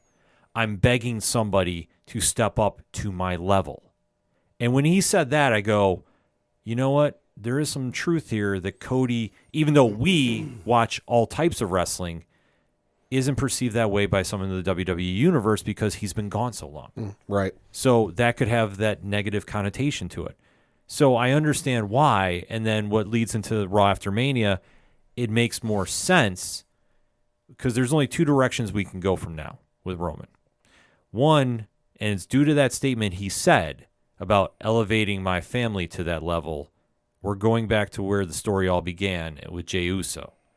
Or we're going to have the Cody road to redemption, so to speak. And I think that that's the road we're going to now. May I borrow something weird? Pad self-admittingly didn't watch wrestling until later on. Yep. So he's going back and doing his homework and watching a lot of old shows, and that's awesome. And we were, before the show, kind of talking about Starrcade 83, the first Starrcade, Flair for the Gold. Yep. How about we just change it to Roads for the Gold? And or Roads to the Gold if you want to change it even a little more, because I think that's what they're on. We'll talk about that in a minute. But to go to the graphic, I have it here. It was on Instagram. These are, and mind you, we don't really care about the money, but we're going to mention it because it's all the records. So, viewership, largest audience in WrestleMania history. Mm-hmm. That's just watching alone at home. Sponsorship revenue, record 20 million plus, doubling the record set in 2022. So, record was set last year, and they doubled it. Gate, a record $21.6 million plus, with 161,892 in attendance over the 2 days. Merchandise sales, all-time record, up 20% versus record set in 2022, so up from last year. And social media, the most social WrestleMania ever, with 500 million plus views on social media. Well, and to bounce off of that last one, I know Triple H brought up at the post, at the scrum afterwards, that like somebody at one point during the show showed him the trends in the United States and how he said it was like 13 or 15 of the 20 trends in the United States at one point during the night were all WrestleMania related. It was the top 13 or 15 because he said in a row too. So it was number 1 through 13 or 15 were all WWE WrestleMania, something like, because Brock was trending at one point in time. WrestleMania itself was trending. Like it was crazy. Like to think about the number of people really watching. And once again, there's two nights, right? And we know that the viewership was up for night 1 as well, but the bigger viewership was night 2. So the main event between Cody Rhodes and Roman Reigns was what people came to see. Oh, yeah. And so I understand why the people were upset. From a booking standpoint, like going into my, like, and at the night, being a fan, because I'm a fan too. Yeah. My fandom took over that night, much like Padawan J said, and I was mad. I was like, why? Why is this a thing? You have this great moment. You have whatever. But from a booking standpoint, I went, you have this audience, and they were captivated. And they were captivated with the story only being technically not to its final form, right? What if we flush this storyline out? Could it get bigger? It might not, but it might. Right. And it's worth a shot. And also, why not swerve the crowd? Yeah. The crowd thinks they're going home happy. Let's swerve those sons of bitches. Because sometimes you got to throw the swerve in. Like night 1, you couldn't throw the swerve in. That match was so emotionally built with Sammy and the Usos and Kevin that like you really couldn't swerve that match. I mean, you could, you could. but you'd start a full-scale riot in L.A. The thing is, the main event the next night, it's not going to start right, but it turned Roman heel because let's kick into the next night. He comes out, Triple H comes out, addresses, first of all, the sale of the company, which we're going to talk about in the final segment, so I'm going to skip past that. But also addresses that we're not going nowhere. Right. You know, the business is going to keep running. It's just a big financial opportunity. We're coming off the most successful WrestleMania of all time. Everybody's on a high, and we're going to keep that ball rolling. And he says, now for your 946th day in a row champion, Roman Reigns. And the crowd fucking boos him. We have not seen Roman booed like this since he was a face. Right. Yes, that's right. Since he was a failed face. I dare say this was the second loudest booing, only compared to when he beat The Undertaker and the crowd wouldn't let him talk. That's the biggest one. Yes. But this was almost there. The crowd just didn't get there. Maybe it's because they were tired after fucking a week of wrestling. I'm assuming there was some fatigue in that audience. But they were still loud for this. And there was boos. So for all the people trying to be like, well, they pumped those sounds in, I don't think so, my guy. Because once again, you can pump sound in, but if I can look at the crowd and see what the crowd is doing, I know what the sound it's coming out. So if I see a bunch of people with thumbs down, I'm sure they're not screaming. You know what I mean? No. If I see a bunch of people with their mouth cuffed and it looks like they're yelling shit at Roman, I'm pretty sure it's not nice things. If they were pumping sound in, it would have exceeded the 15 minutes after WrestleMania 33 where Roman could not speak. Absolutely. If they were pumping crowd noise in, but they weren't. And the only thing that broke that was when Cody's music hit. Mm-hmm. Crowd did a little pop, and of course the big pops are with the O's. That's where you have to look at now. Everybody loves doing the O spot, and it was huge. He actually got away with doing it like 4 times during Mania. Oh my God, yeah. I think he did it twice or 3 times during Raw. So we get to the ring. Of course, I love this. This is what Roman does. When Triple H at the press conference said that Roman Reigns operates on a different level than anybody else. Mm-hmm. He doesn't just look at the match. He's at the level where he looks at the story. How are we telling the story? What can I be doing better? How do I make it feel? And this is another example of, and I know that we all chuckle because at the end of the day, some of us end up still being high school boys at times, but the word facials. Yeah. and the best facials in the business are Roman Reigns. Mm-hmm. And during this, there's this look of not confidence. Roman did a great job. When Cody came out, there wasn't the arrogant look. There wasn't the normal confident look. He tried to fake it at one point when he talked for a brief moment before giving the microphone to Heyman, which was telling as well. But he tried for a brief moment. But the look on his face was the man that knew that last night he didn't win. Last night he got saved. Like, yes, the interference before, but once again, as we all point out, I don't think any of the other matches we really could point to a part where like, well, yeah, there was interference, but he had him. No. There was interference, but the guy never had Roman. Last night, sorry to say last night, but at last night from the WrestleMania, he had Roman dead to rights. Cody Rhodes is winning the title. Like if you go by real life situation. And Roman knows this. And so on his face, he's wearing the face of a man that knows I didn't win on my own merit. And when Cody said, he said you were the better competitor last night, not the better man. Mm-hmm. He knows. So he knows that Cody knows that he beat him. And Cody even says as much. Last night, I should have had the belt. I should have had the celebration. You didn't beat me. Yeah. And he knows that. So, like I said, he fakes a little confidence because Cody, of course, asked for a rematch. And then before he gives it to the wise man, and the wise man basically says, you're not going to get a rematch tonight. You're not going to get a rematch at Backlash. You're not going to get a rematch in Saudi. You're not going to get a rematch at Money in the Bank. You're not going to get a rematch at SummerSlam. You're not going to get a rematch at Survivor Series. You're not going to get a rematch at MSG. You're not going to get a rematch at Royal Rumble. It ain't happening. Mm-hmm.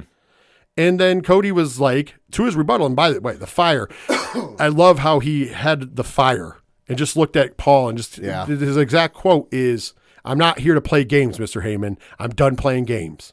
Listen, if you don't want to fight me, if you're too, and the crowd started chanting Roman scared. Yeah. That was wild. The booing Roman and Roman sucks chants were cool. Yeah. But when they started chanting Roman scared, that was fucking amazing. The one moment I thought was going to happen during this whole thing is Cody came out with such a ferocity, and then he's having the back and forth between Roman and Paul Heyman, and the entire time Solo's standing off to the side. And he got mentioned a couple of times like, hey, let's get this clown out of here, but I was fully expecting at any point Cody could just go off and go, you know what, fuck it, and just attack Solo and just drop him for what happened. Yeah. I thought that could happen too because he was fired up. But he ends up saying, hey, listen, what are we doing? Let's fight. If you don't want to fight me in a one-on-one match, let's make it a tag match. The two of you look ready. I'm ready. Let's fight in a tag team match. And so they huddle up, and Paul Heyman comes up with the genius idea. You know what? On the first piece of business, we accept your challenge. But we have stipulations. First stipulation is whoever you pick has to have wrestled has to have wrestled WrestleMania weekend. Listen, we're not giving you the opportunity to call one of your friends from somewhere else to come in here. No. And they're nice and fresh. Nope, we're not going for it. They had to wrestle WrestleMania weekend. Secondly, whoever it is, just know if you are his partner, you will never get a shot at Roman Reigns in the Universal Championship. And so, of course, Cody's all right with it, but he's a little nervous because who the fuck wants to take that deal? Mm-hmm. And then whose music hits Ken? Brock Lesnar. To shock the fucking world. Yep. And if you remember, SummerSlam was his last shot. Mm-hmm. He doesn't get another shot, so the stipulation don't matter to Brock. So Brock comes out, happy cowboy, shaking hands, gets in the ring, gives a big hug to Cody and says, puts his arm around and says, me and you. And this whole time, Cody starts to smile like, oh shit, I got a pretty good ally here, don't I? The fucking smirk Cody had on his face when Brock's music hit, because the camera was on Paul and Roman, and the look on their face of utter shock. And Roman looked like he shit himself. And then the camera cuts to the entranceway, and it's Brock coming out. And then it cuts back to the ring, but it's a slightly zoomed out camera angle now. And in this shot, you can see Cody. Go back and watch the video, because Cody's looking back and to the left, and he has got what I can only describe as a grin, the like of which you see on The Grinch and How the Grinch Stole Christmas, the animated version. He has got the most mischievous fucking grin on his face, and it was brilliant. Well, that's almost a checkmate moment. Yeah. Like, man, the partner that's coming out to get my back, man, that's a pretty big partner. That's a big man. That's the beast. Mm-hmm. And Roman is not exactly what's the word of it? Not scared of him. Yeah, he is scared of Lesnar. He has conquered Lesnar. Unfortunately, it takes a little bit of your soul every time you conquer Brock Lesnar, I think. Mm-hmm. So basically, we find out that in the main event, we're going to have Cody Rhodes and Brock Lesnar. By the way, Brock Lesnar's first match on Raw since 2002. Yeah, I was going to say that was an been interesting a hot stat. minute. And then, of course, we had on the other side of this Roman and Solo Sikoa. And I'm just going to stick with this, and we're going to jump back to some other things because we're going to talk just briefly before jumping into the overall. But later in the night, we would get this great. First of all, we get the Usos trying to come into the locker room and Paul cutting him off and saying, hey, listen, he's got a lot on his plate. We're trying to work it out. How about you guys go to the jet? I'll say he also mentioned, Roman's off doing some game plan meeting with Solo. You know, he doesn't really need you tonight. Yeah, you can go wait on the jet. There's food there for you. Have a good time. Get rested up. Little planting seeds, little fractures, right? Because right as he goes back into the locker room, you hear him say, I handled it, my tribal chief. Yeah, so you know something's going on. So then we get the little cool nod, and we're going to talk about what I think about this means when we wrap it all up. But he, Roman goes to Paul, did you know? No. He's talking about, did you know Lesnar was going to be here? Right. And Paul Heyman, I want to point out, never says no. He does Paul Heyman things. Mm-hmm. And he says, well, my tribal chief, it's the day after WrestleMania. Usually he gets on a plane and we don't see him for 6 to 9 months. So I don't know. I don't know why he would be here. I haven't talked to him. And I spend a lot of time, but you saved me from him, remember? Because he'd take these vacations and then I would have no job. You saved me, my tribal chief. Like, that's the shit that Paul Heyman tells. The shit that he says to Roman is epic, right? Yeah. So later in the night, we get the match. And before the match can start, Cody Rhodes gets introduced. Brock Lesnar F5s Cody Rhodes and proceeds to hand him at least a 10-minute ass whooping. Mm-hmm. Like a savage ass whooping. Oh, yeah. We haven't seen a savage ass whooping like this since Brock Lesnar attacked John Cena. Yeah. On a Raw after Mania, go figure. But, I thought it was cool because it showed two things. First of all, I'm glad Cody got no offense in because the whole point of this was to show that, you haven't, the thing that we all said when you really boil it down, has he faced enough adversity? We heard that on the internet. We heard that from wrestling pundits. We've heard that from veterans. Has he faced enough adversity? And the answer, believe it or not, was no. Mm-hmm. And, you could say the injury, but injuries happen. That's not like in-ring adversity. Right. You are the son of the American Dream, Dusty Rhodes. What is American Dream, Dusty Rhodes known for, Ken M? Overcoming adversity. Right, exactly. Hard times. Yep. So guess what? I got to take my hat off for those of you not reading this at home. What are they giving Cody Rhodes? Hard times. Hard times.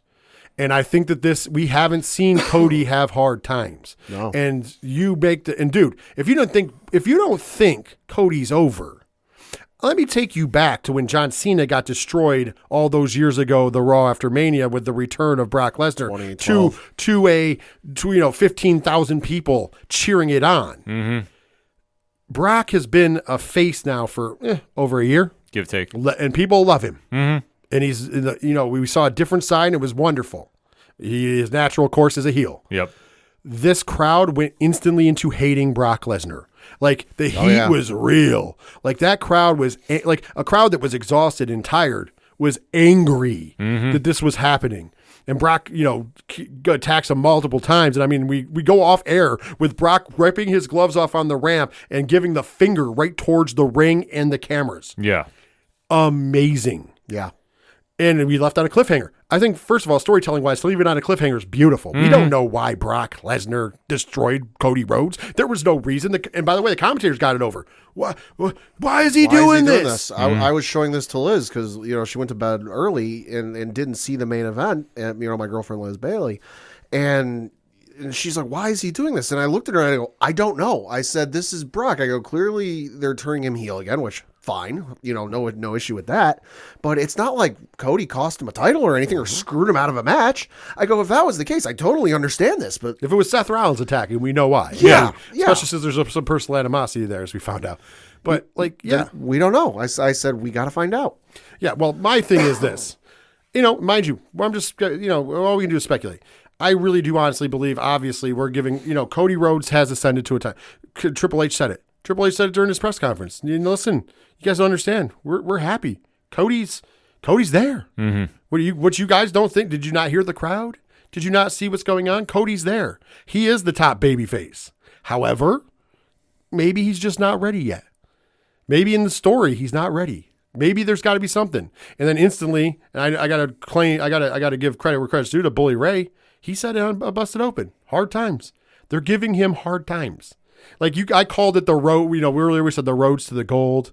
We even made the comment last night when I was messaging Pad. I made the comment that it was basically his Odyssey, Cody's Odyssey. Yeah. Mm-hmm. This is what we're going to do. We're going to take you away from Roman, but we're going to continue to build you because you're over, and we're going to put you in the positions where you have to conquer things to end up getting back to Roman, because that way you're going to be more over. And in theory, unless something fluke happens, in theory, this works, because that's what everybody's gone through.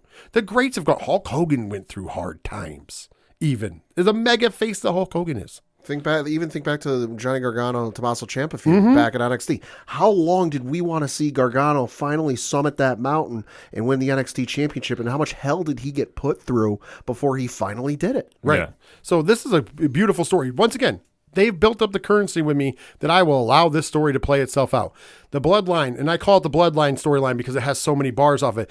I said this before Mania when people were coming down, and Ken, it was one of our last 607 TWSs before the Mania break. Mm-hmm. And I said then that when people think that the storyline's going to end, I believe Roman. We haven't scratched the surface because there's so many bars off of this. You can revisit Jey Uso and Roman at some point. You can revisit the stuff with Sami Zayn. There's a whole avenue with Solo Sikoa that we haven't even fucking touched yet. On top of that, we have the fact that Cody Rhodes has really kind of moved himself, whether people, I shouldn't say people like it or not, because most people like it, to a great tune, to enough to get Roman booed and Brock booed and the cheers to happen and people to be physically upset. Look at the internet was flooded with I can't believe Cody didn't win. Mm-hmm. So that tells me that people care. Right. So now we're going to push you to care more. Now he's got to conquer the beast. And maybe the story, and I've said it, maybe the story speculation-wise is that maybe that Paul Heyman, his meal ticket's Roman Reigns. Yeah. Roman, he knows Roman didn't win that match. Oh, man. Now they're scared. There's somebody who can beat Roman. What do we got to do? Well, I know the tribal chief will be mad. So I'm going to, on the side, cut a side deal with the beast. Hey, you can't get a shot at Roman anyways. You already wrote that off. But, hey, maybe we can pay you or whatever you want. Mm-hmm. Right. For you to take care of our problem. Make it worth your while. Yeah. It's a normal thing. And eventually, if that's the case, that might come out. And, of course, that's going to create a schism between. So I really think, this is just me spitballing, unless something happens on the storyline, because that storyline is what I like to call a living storyline, is what it's been so far. Unless something really happens where you have to change something, I would not be surprised that if next year WrestleMania 40 isn't main evented once again by Cody Rhodes versus Roman Reigns. And that's where the roads to the gold, if you will, ends. And at that point in juncture, he'll have to conquer Brock Lesnar. He'll have to conquer, maybe a Sheamus or a Drew McIntyre or, insert whatever they need to put in front of him. People that Roman has beat. Think about it. The list of people Roman's beat. Maybe Cody's got to run through a gambit after he conquers Lesnar.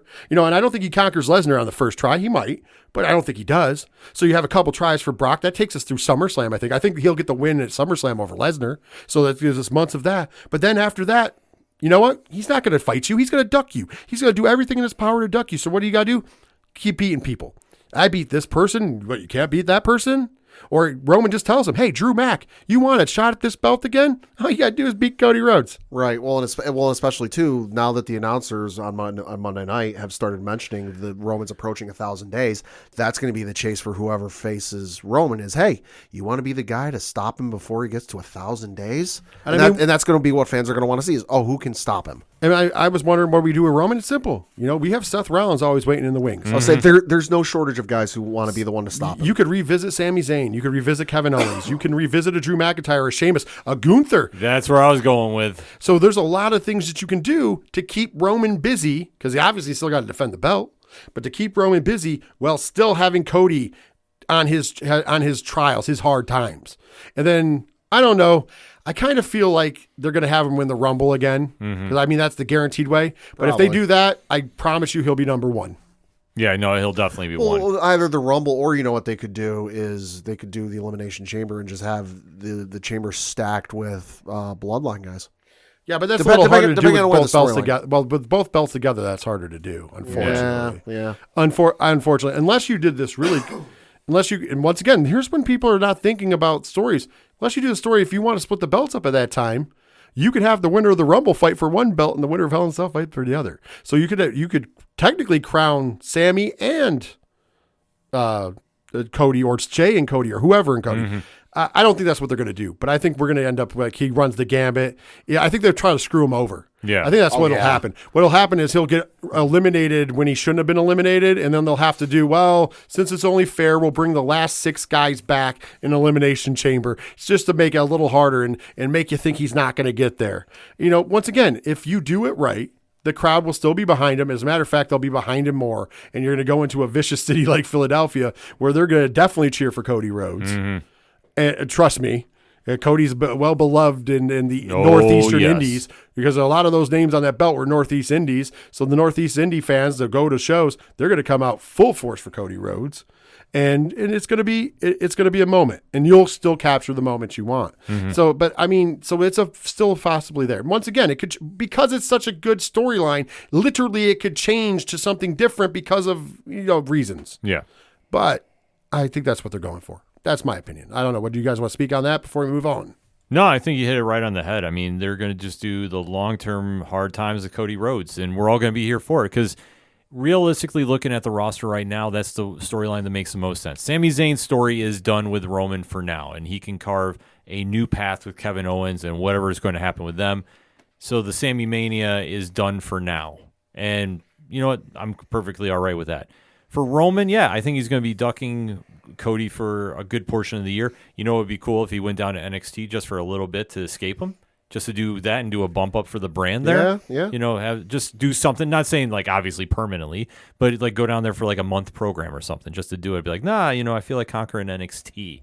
And I've destroyed everyone up here. I got to go someplace else. That would be fun. Yeah, just do something fun, and just Cody is constantly chasing him. And then that's how you build him up to the WWE universe. That's how you reestablish him. Yeah, I agree. I think that's perfect planning. The rest of the show, let's be honest. So I have a theory, and this theory on the rest of the show, and then we're going to get into the meat and potatoes, if you will. I always call it the JVD moment. Shout out to our good friend JVD. So the meat and potatoes of the rest of the show, I think, is twofold. So the Raw After Mania has this stigma. And by the way, 10 years ago, it had a great time. Ken M was there. Yes, I was in attendance. I'm a Slammy Award winner. Yes, but unfortunately, if you remember, a lot of them aren't good. And every year, though, WWE does one disservice, that they promote it as this big fucking show. And it really has never delivered. Let's be honest. No, the whole reason the night after Mania is the night after Mania. It was an awful card at the Izod Center after WrestleMania 29.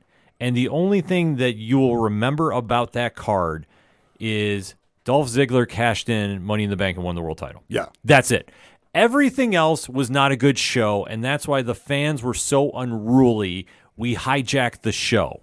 Yeah. To the point John Cena had to come out, and John Cena addressed it. And you know what? Kudos to him. He was like, he goes, this is what we love about being the fans. You guys are crazy, but you guys are passionate, and we respect that. And, thank you for coming out to the show. Weren't you guys at one point chanting for Michael Cole? Oh, we chanted everybody. Yeah. They were fandangoing. Yeah. Fandango's theme song was trending on iTunes because They were everybody was fandangoing downloading. on the subways. Yeah. By the way, that was after Fandango beat Trish Jericho Yeah. at WrestleMania. Anyways, I digress. So going back to that, there's part of that. The other part of that is because of the hype every year, the wrestling journalists, the vultures, whatever you want to call them, the dirt sheets. I don't care. We'll what you come call up with a name. I don't care what you call them. I call them weirdos sometimes. They take advantage of this. So then you see them churning out. Well, I hear DIY is going to be there.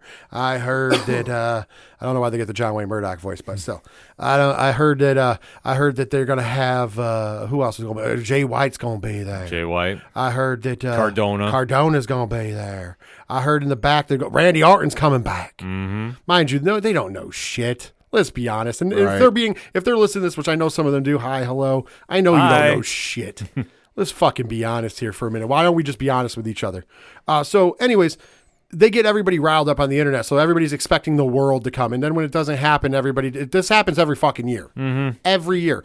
The problem this year is that we're going to talk about the sale at the end in the next segment. We're going to do special just for that because I think it deserves it. But the problem is because of that news and because Vince McMahon is around, people automatically, and it's been going on now for quite a bit of since January. I mean, that might not be the earliest, but January is when he forced his way back in, if you will. Yeah. So since then, anytime something bad happens in WWE, that's got Vince's fingerprints on it, guys. I don't think so. Basically, what you're doing is you're saying that Triple H is infallible. So when it's a great show, Triple H did it.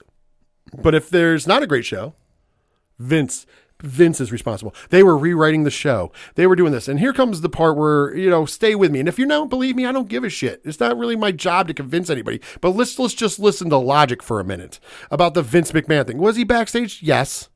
Was he in charge of the show? I doubt it. And I'm going to tell you why. There's a lot of reasons why. First of all, the reports, the show changed multiple times. Okay. If the show changed multiple times, I need the scripts. Live TV does that. Mm-hmm. Ready for this? First of all, when the one evidence that they had, there's two evidence that they posted out. But if somebody could get the scripts and show the scripts that they changed multiple times on the day, the run sheet, and I'm going to tell you this from being a booker in the Indies, even in the Indies, the fucking run sheet changes day of the show because in the Indies it's a little different because sometimes a guy can't make it. Right. Sometimes there's a car accident. Sometimes somebody's running late. So now you have to take the match that was going on second and move it to like seventh on an 8 thing card because that person's coming in town. I can tell you from experience in 2CW, there was a time where we had Slick Wagner Brown in a match against Claudio Castagnoli back before he ever was Cesaro. And it was at the Watertown Fairgrounds for we called it, what was it? The big time or big show? Whatever we fucking call it. Big time, I thought. Yeah, I think it was big time. But anyways, we did the fair show every year on the fairgrounds. So it's at a baseball diamond. So basically, Slick got stuck in traffic coming out of Boston. Yeah. So that match was supposed to go on like third on the card. It ended up going on as the main event. Because literally Slick got there, got out of his car, and went straight to the ring. And I shit you not. We heard he was parking, and we fucking hit Claudio's music, and it was perfect timing. And Slick literally wrestled that match in what was joggers and kick pads because he put his shit on at a rest stop because he knew it was going to be that close. But he didn't wrestle in his gear.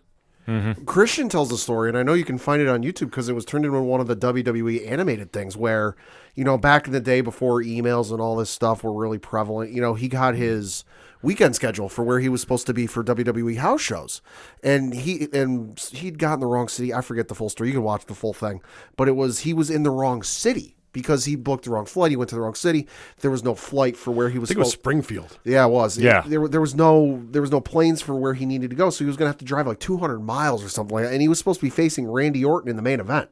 and he's like flooring it, and Randy's like, I'll hold him off as long as I can, blah, blah, blah, blah. And he's like driving up to the building as the match is supposed to be starting, and Randy's like, calls him and he goes, I'm sorry, I held him off as long as I could.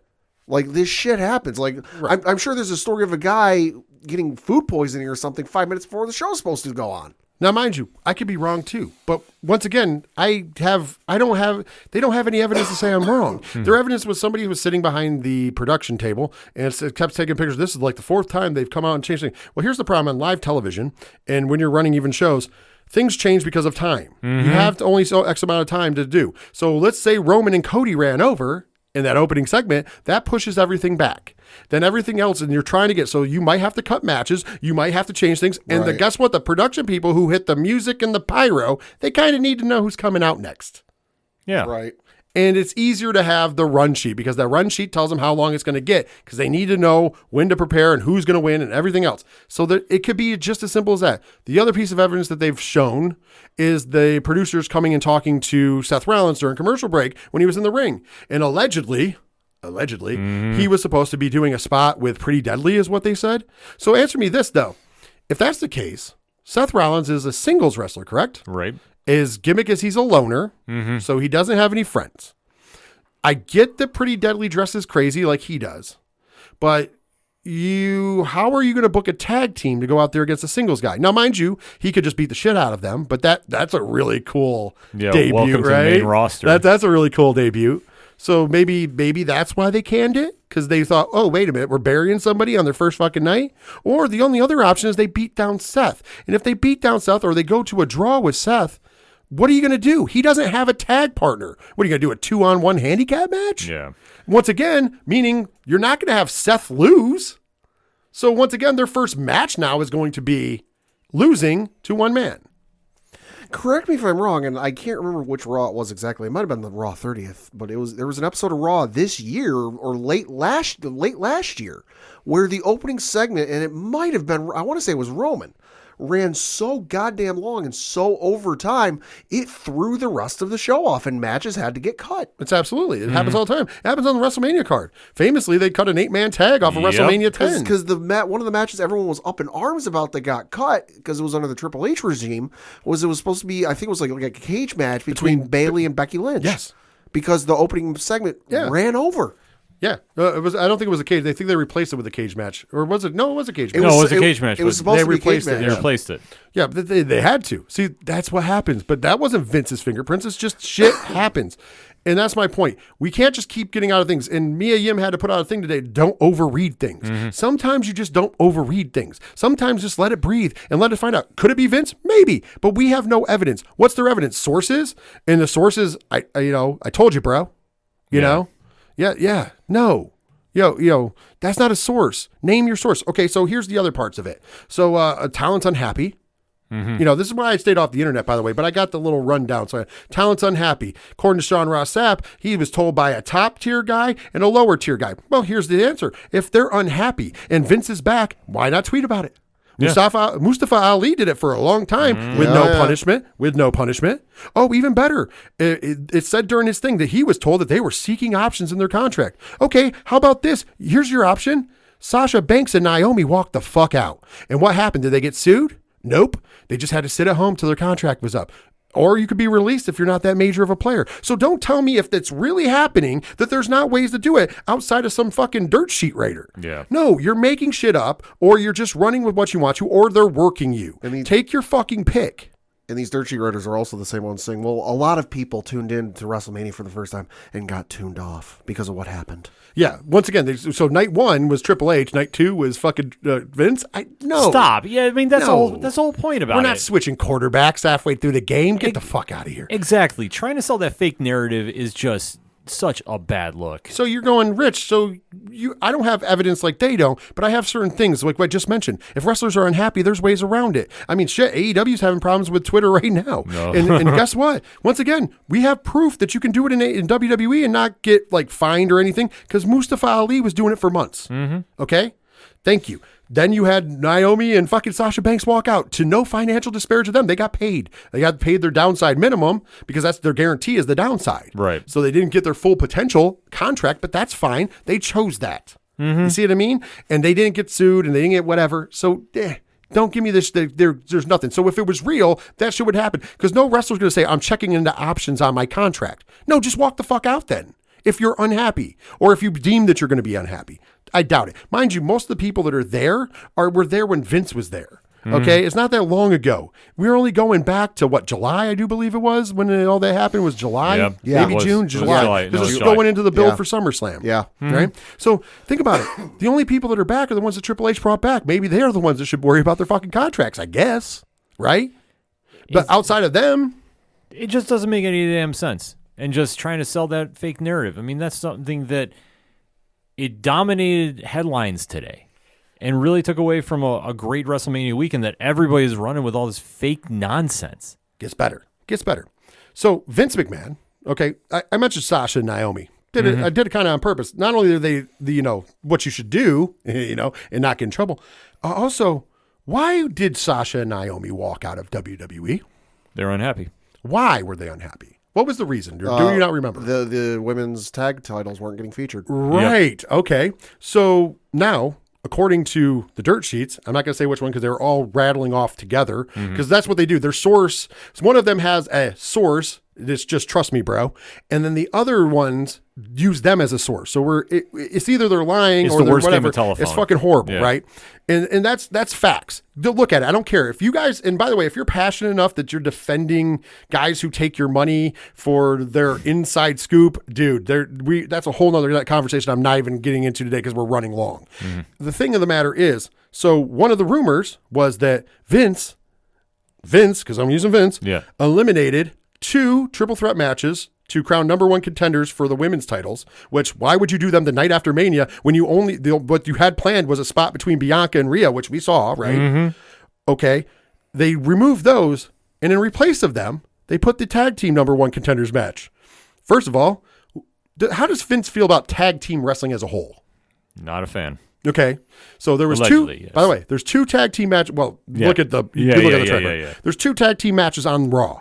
Sammy and Kevin against the Street Profits, and then the number 1 contendership for the women's tag titles match. So, first of all, he's not a fan of tag wrestling, yet there's 2 tag matches, and then allegedly he replaced that tag number 1 contenders match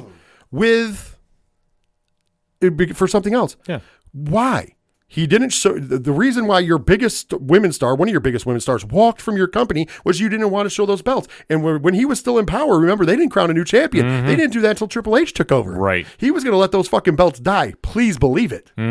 So you're telling me all of a sudden Vince comes back and goes, oh, you know what? I don't like this booking. So I'm going to, you know what we're doing? I know what the fans want. Number 1 contenders match for the women tag titles. Come on. Yeah. Get fucking real. If it would have been Braun Strowman versus Omos, I'd believe you. Yeah.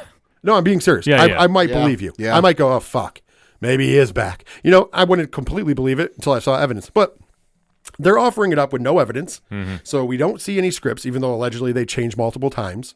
The video doesn't show any. They show people coming over, but that doesn't mean shit. It shows people coming into set. That doesn't mean shit. They could have just been telling him, okay, this is how much time we have back from commercial break. Right, because Seth could have been told, hey, you've got 10 minutes, for example, and all of a sudden, hey, shit, because things are running a little long, all of a sudden you've now got 6. Right. So my point of the matter is, and be honest, this year we got Matt Riddle back, and Vince ain't a fan of Matt Riddle. So, I don't understand how that would be the big get back. Why would you bring guys in? So they didn't bring anybody in. They weren't bringing people back. Not that night.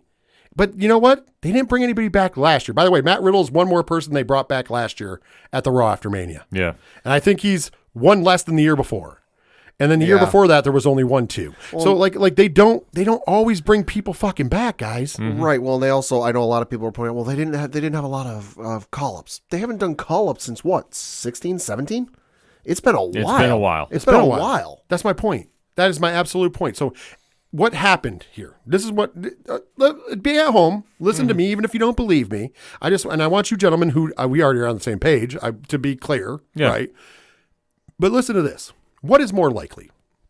That Vince McMahon came back, created Raw, made it bad, replaced it with matches he would have never replaced it with rewrites that make no sense according to his booking pattern, ever. The man's booking pattern hasn't changed since he bought the company in 1983. But all of a sudden, his booking pattern changed. He put on tag matches, including a women's tag title #1 contendership match instead of bringing, right? Follow me? So that's true. Mind you, also telling this long-term storyline with Roman and Cody and now Brock involved, like, which we know he's against that shit too, right? Okay. So he did all of that, which is out of his character. Or the same dirt sheet writers who wrote all of this were the same ones that if you go back, I promise you this and look, they told you that DIY was going to be on the show. They told you Matt Cardona was going to be on the show. They told you it was going to be the return of Randy Orton, et cetera, et cetera, et cetera. And when it didn't happen, they needed an excuse to get out because their lies had been detected. Now, mind you, I shouldn't say lies. Because maybe they are being lied to. Maybe somebody's working them. Maybe their source is working them. Because that's the option. They're either being worked and they keep falling for it, which then it's still their fault because you keep falling for being worked because they're wrong more than they're right. Go check the track record. And I'm not talking about when they change it after. And I'm not talking about Sean Ross Sapp playing fucking games with the words when everybody was telling you that the Saudis bought it. I heard it up till last week. Saudis bought WWE. And guess what? They fucking did it because we are going to talk about it in the third segment who did. Guess what? That was wrong. But remember when Sean Ross Sapp played the games? Well, I can't confirm what you're hearing from other people, but I'm telling you, I'm hearing from my sources that this is troubling. Yeah. So he was playing it in. So he was riding that fucking fence. He's being a little fence rider. That's what he fucking does. Tell me I'm wrong. I want him to message me that I'm wrong. And I can prove it. I know he erases tweets. Go figure. Fucking loser. You get $5. Shamming all these people out of $5 a month, man. Maybe I should. Maybe that's what we should do, Ken. Instead of coming on here and calling it right down the middle, giving a fucking real opinion, maybe we should just tell these people the bullshit stories, jump on these wagons, put it behind a paywall, and see how much money we can make. I bet you we can make a pretty penny. You know, I booked wrestling for a long time. I bet you I can book real compelling stories. As a matter of fact, one of the things that people like listening to on 607 TWS, ODPH Society, sorry if you don't listen, but you should, is when I guess book shit. Now, that doesn't mean it's right. That's just what I would do. So could you imagine how much shit I could really come up with that would sound fucking real? And by the way, I'd be right a lot of times because how many victory laps have I gotten in the last few years, guys? A lot. Yeah, quite a few. So even my guesses would be closer. I could just be, oh, well, and even the ones where I was off, I was still in the ballpark. So, oh, man, they just changed a little bit. Like, this is the bullshit we have to deal with. And this is why I stay away from social media. This is why the tribalism and toxicity in this fucking community exists. And I'm tired of fighting it. So I'm not going to anymore. But I just can't deal with turning on Twitter and just hearing people with no evidence besides trust me, bro. Say that somebody's in charge. It didn't look that way to me. He has a specific booking trend. None of this looked like his booking. None of it. So either his booking style changed since he's been gone, or it's something to cover up lies. It's fine either way. Your guys' final thoughts before we move on to Vince McMahon stuff and end the second segment. You forgot about one other option. It could be the new employee that they hired, Vince McMahon. I forgot about him. Yes. He's a wild card. He's a wild card. No, you're exactly right. Folks, we've gotten to this point where we just want to run with these ideas instead of just see the picture. And if you see through closed eyes, you sometimes see it a light. Because honestly, if you're just picturing this in your head, you're envisioning everything that you want to see. But instead, you just got to sit back, focus on what is in front of you. And that's why I say you got to shut the eyes sometimes and just really focus and get out of the nonsense that's in front of you. This has been Triple H's show for quite some time, and it still is. Guess what? He can put on a bad show. I'm just throwing it out there. He can put on a bad show because you know what? He's not perfect. There's been some bad NXT shows. I know we don't like to focus on that. Black and gold, by the way. Black and gold edition. Yes. NXT 1.0. We can go back in the timeline if you want to go a deep dive. This was not something that fans want to buy, and they just want to blame Vince because of what Vince did. When Vince came back with the company, and we'll talk about this next segment, I understand one of the questions that was asked was, are you involved with creative? And he said yes and no, but I'm not in the weeds like I used to, and that's where I loved being. So what he's saying is, yeah, he's around, but he's not involved. What he's saying is that things are ran by him. Yeah. So especially major storylines, he has an input That was exactly how he said it. He has an input, but he's not in the weeds. So that means he's not in the day by day. He's not coming up with the storylines. He's not coming up. They run things by him. And if he really doesn't like them, they can take a shot at it. But he's also said in the past, and I still believe him because I have no reason, that Triple H gets the final say. Yeah. So he can tell Triple H, hey, listen, Paul, I don't like what you're doing here. But if Paul goes, nope, I'm doing it, oh, well, I guess we're doing it. Exactly. So that's the take home from this. And fans just have to believe that because that's the truth. Like I say, you want to paint these pictures in your head, you can go ahead and do it. But you know what? You're not seeing what's right in front of you, and you're missing the entire point. And how bad are you looking when you're talking about this? But these are the same fans that will tell you that Cody Rhodes isn't over. Mm-hmm. They'll tell you a lot of different things. And by the way, just so you know, we call it right down the middle. Last time we had one of these defensive talks about the internet wrestling journalists was over AEW. Mm-hmm. And it was when they had you losing your mind that Tony Khan didn't give us Mercedes money for Soraya's partner. Yep. And me and Ken were the first two to say coming into it that maybe she'll be there, but maybe she won't. But you can't blame Tony. We said before, we preemptively struck, and then we had to still talk about it because we said you can't blame Tony. He's never personally promised you that. Mm-hmm. Has he teased the big thing? Abso-fucking-lutely. But he never promised you Mercedes. And then after it happened and people were still bitching, we had to come on here and go, hey, listen, you can't blame TK because he didn't promise you anything. You got it bubbled into the internet that told you that was what was going to happen. Mm-hmm. So you got it in your mind that it was going to happen. And when it didn't happen, it was never meant to happen. Yeah. You just got in your mind it was. Pat, you want to add something? Listen, don't use Vince to abscond Triple H of his bad booking. You guys are right. He's had some bad NXTs. Not everything he's done in his time of running creative on the main roster has been good.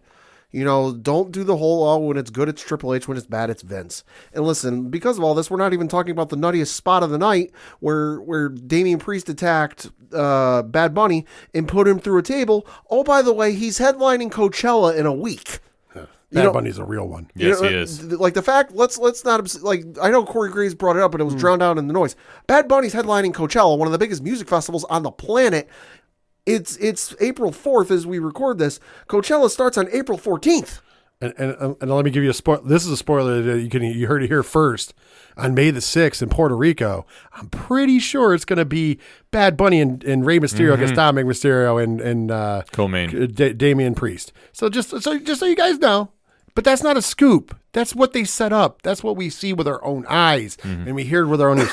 I'm just saying, could Vince be involved more? Yeah, but I don't think this was. I really don't. And the reason I say that is because, like both these gentlemen said, don't abscond bad booking or something you don't agree with from Triple H by blaming on. Because next week, if Raw's a home run, you guys will be, Triple H is back in the seat again. Or SmackDown. That's what I've heard this week. You know, there's another one out there by somebody smaller who I definitely know is lying. But they were like, Vince ran it this week, and then the new owners want to see Triple H run it on Friday. Bullshit, guys. Stop. You're just setting yourself up because you know probably SmackDown will be a better show. Yeah. So it's just kind of like, guys, just like night one, you know, kind of they made it seem like night one fucking Triple H was running, and night two Vince. Like, come on. By the way, Vince would have pulled the trigger and made Cody champion. I just want to throw that out there. Absolutely. Oh, yeah. Because he would have heard that pop and he would have called the fucking audible. I don't even think he would have booked fucking Roman over. Because here's the thing, Vince loves him a fucking face as the champ. Mm-hmm. That's the shit that was blowing my mind today online, how people are saying, oh, Vince is back, Cody's going to get buried. Have we all gotten amnesia from when Cody came back at last year's Vince hired him. Yeah. Vince hired him. Vince was running WrestleMania last year when Cody returned, up through when Cody went out with the injury in October. Vince was putting him over strong over Seth Rollins. Mm-hmm. What are you guys? He put him over strong over Seth Rollins with an injury. But he's going to bury him? Get the fuck out of here. Yeah. Swear to God, people were saying it. Oh, I know. I'm just saying you guys have to use your fucking brain sometimes out there. And then you can be mad at me and don't believe me. That's fine. I'm just telling you, it doesn't add up. It doesn't add up. It's the inconvenient truth is it ain't fucking true. And stop paying $5 to guys who are stealing your money. Pay $2.50 to the ODPH podcast. Pay $1 to 3FN podcast. You'll get some extra stuff. You'll support all these shows. It's cost you $3.50 a month, and you'll save money on bullshit. And you can just listen to 607 TWS, and we'll just call them for their bullshit because that's just what it is. Mm-hmm. And you notice, like I said, I offer it up. And trust me, if you saw my fucking messages, you know I talked to some of your favorite pod fucking journalists, and to be honest, in really nice conversations. None of it's insults. I'm not insulting them. I understand their business model. I mean, they might not like the fact that I'm telling you how they fucking slaughter the cattle, but you know, They're still feeding you the butcher meat, you know? It is what it is, man.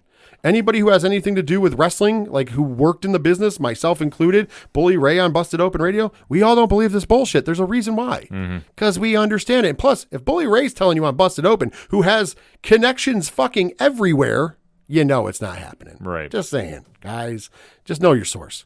Trust me, bro is not a source. Hashtag trust me, bro. That's what I'm, from now on, hashtag trust me, bro. On this show. I got to find maybe I can find like a sounder from a movie. I don't know if that's ever happened in a movie. We got to find a Trust Me Bro, or I'll put one together. I don't know. Anyways, that's going to do it for the second segment and the WrestleMania WWE review. So if you guys don't want to listen to more wrestling stuff, you know, you can dip out. We're going to do a special bonus segment just like we did last week. And then there we are going to break down the merger, sale, acquisition of WWE by Endeavor in the third segment. We're going to take this final break. If you're not staying around, thank you guys for tuning in. Hopefully we shed some light on some of this stuff. Hopefully you agreed or disagreed. That's fine. We always like to hear from you guys. So hit up that at ODPH podcast on the Twitterverse or wherever you are, because he always likes to hear from the ODPH Society. He'll humor you. Me, not so much. Anyways, we're taking our final break. We'll be right back with what's going on with WWE selling. Hey guys, it's Alan Dunford here from Top Hat Studios, co-writer and co-creator of Pocus Hocus and Grandma Chainsaw, and you guys are listening to the ODPH podcast.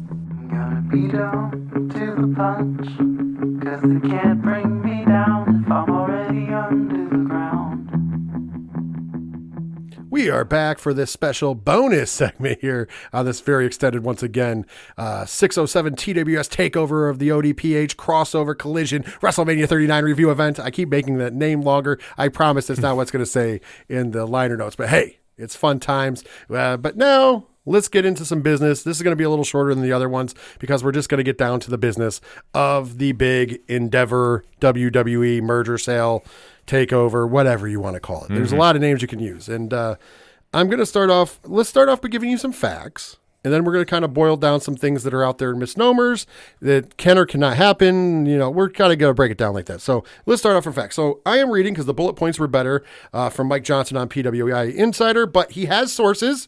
And the sources are the Wall Street Journal, Forbes, and MS, or no, not MS, what is it, CNBC? That's okay. That's what it is. I can't remember. It says NBC, but I know it's the business one. Right. So there's sources on this. So this is, the reason I picked this is this bullet points, and it's actually everything that's going down. I have confirmed this because I have read the Wall Street Journal article, and it's wordy, and it doesn't have the bullet points. So first of all, the deal will officially close in the second half of 2023.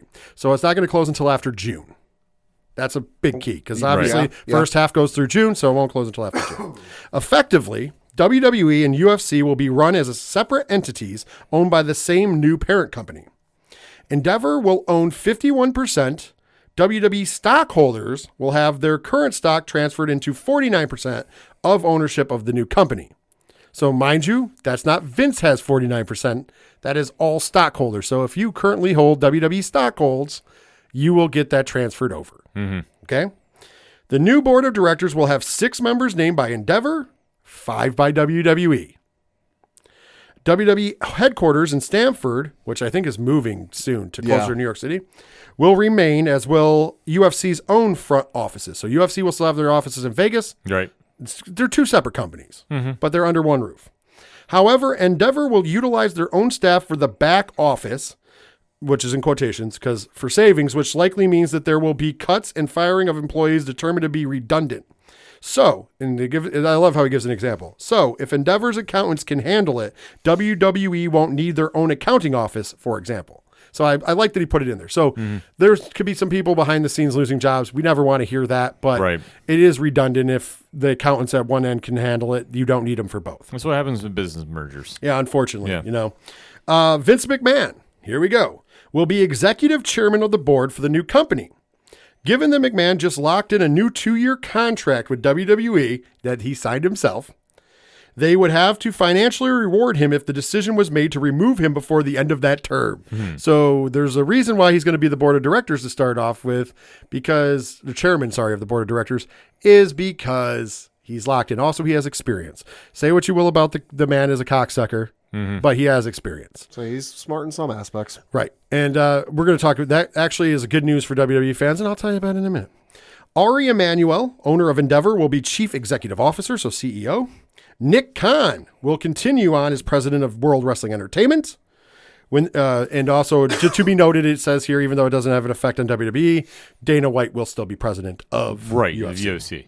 So basically, Nick Khan will be doing the same job Dana White does. By the way, have you ever heard of the board of directors for UFC telling Dana White shit? So once again, they keep church and state separated. I'll be honest, I didn't know UFC had a board of directors. Yes, Neither did I either, but Endeavor does. So when the deal is finalized, ready for this? Nick, this is going to be a sticking point later on, so I want you guys to underline this. Nick Khan gets a $10 million bonus. Ready? When the deal finalizes, Paul Levesque gets a $5 million bonus. The reason?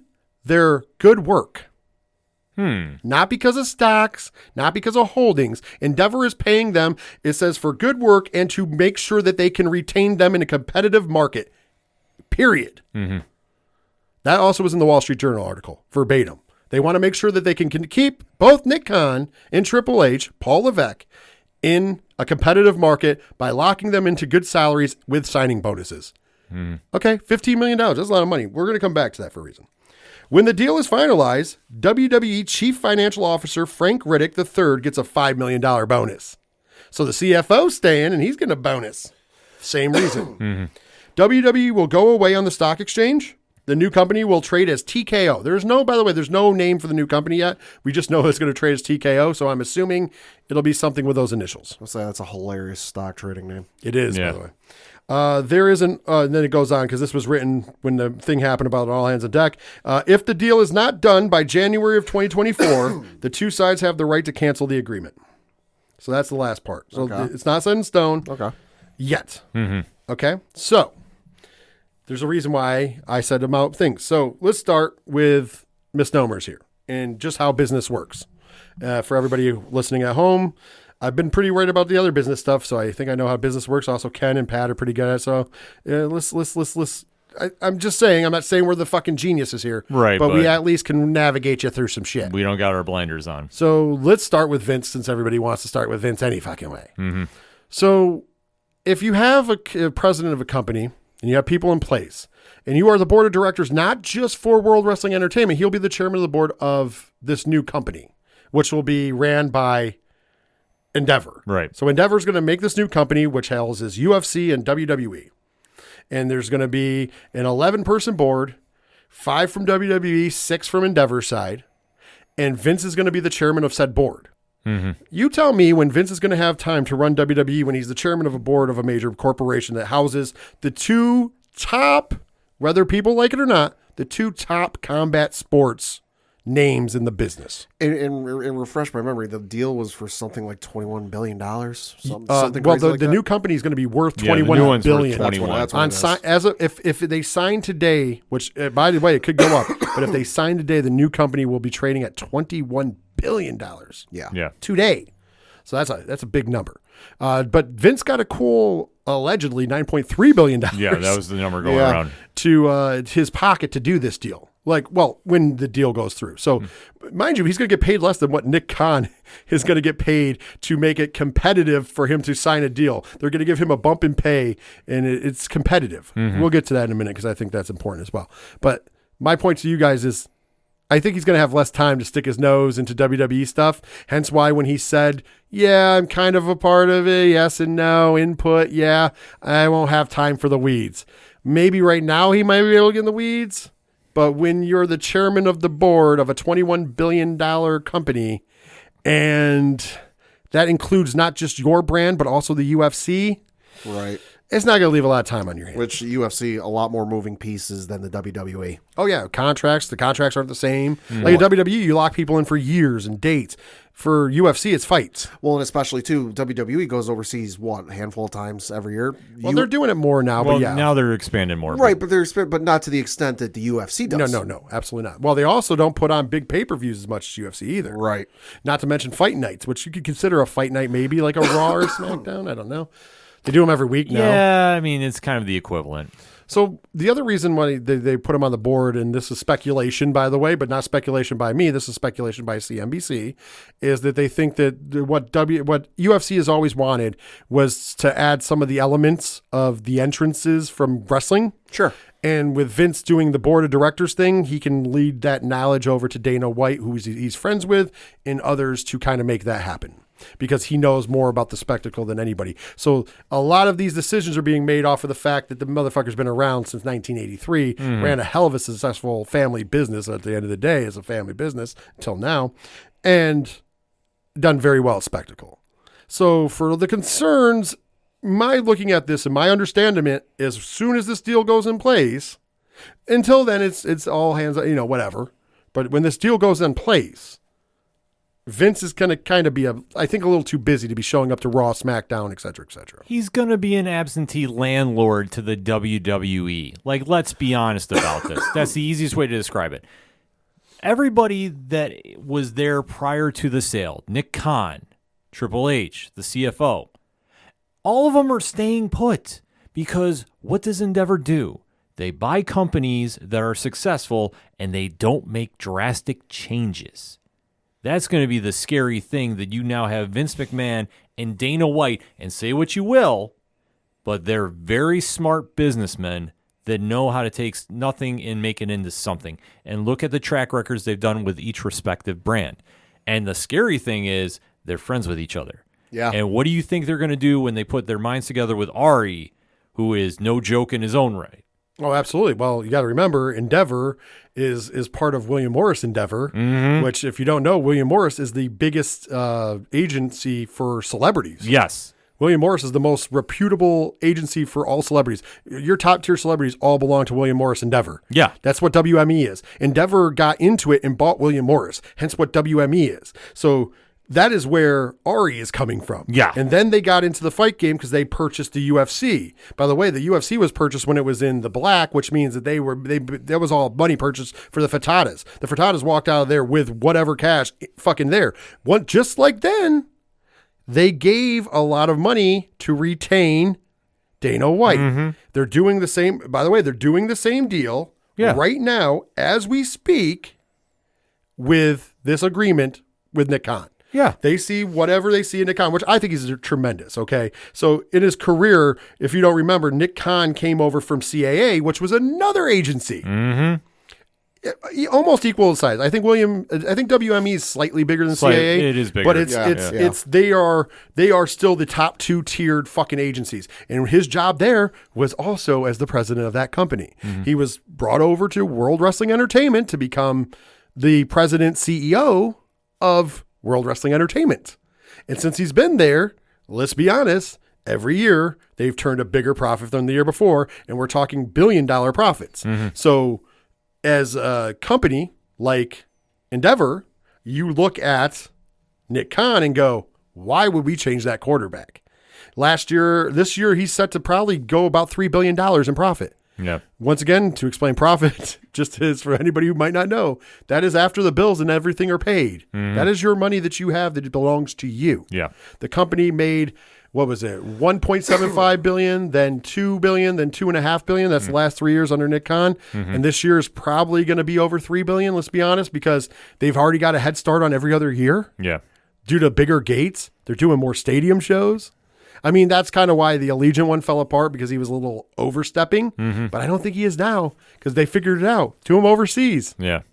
More people go. And of course, SummerSlam is going to do good business there in Detroit and Ford Field. So, I mean, I'm looking at his thing, CAA, Variety wrote a fucking thing.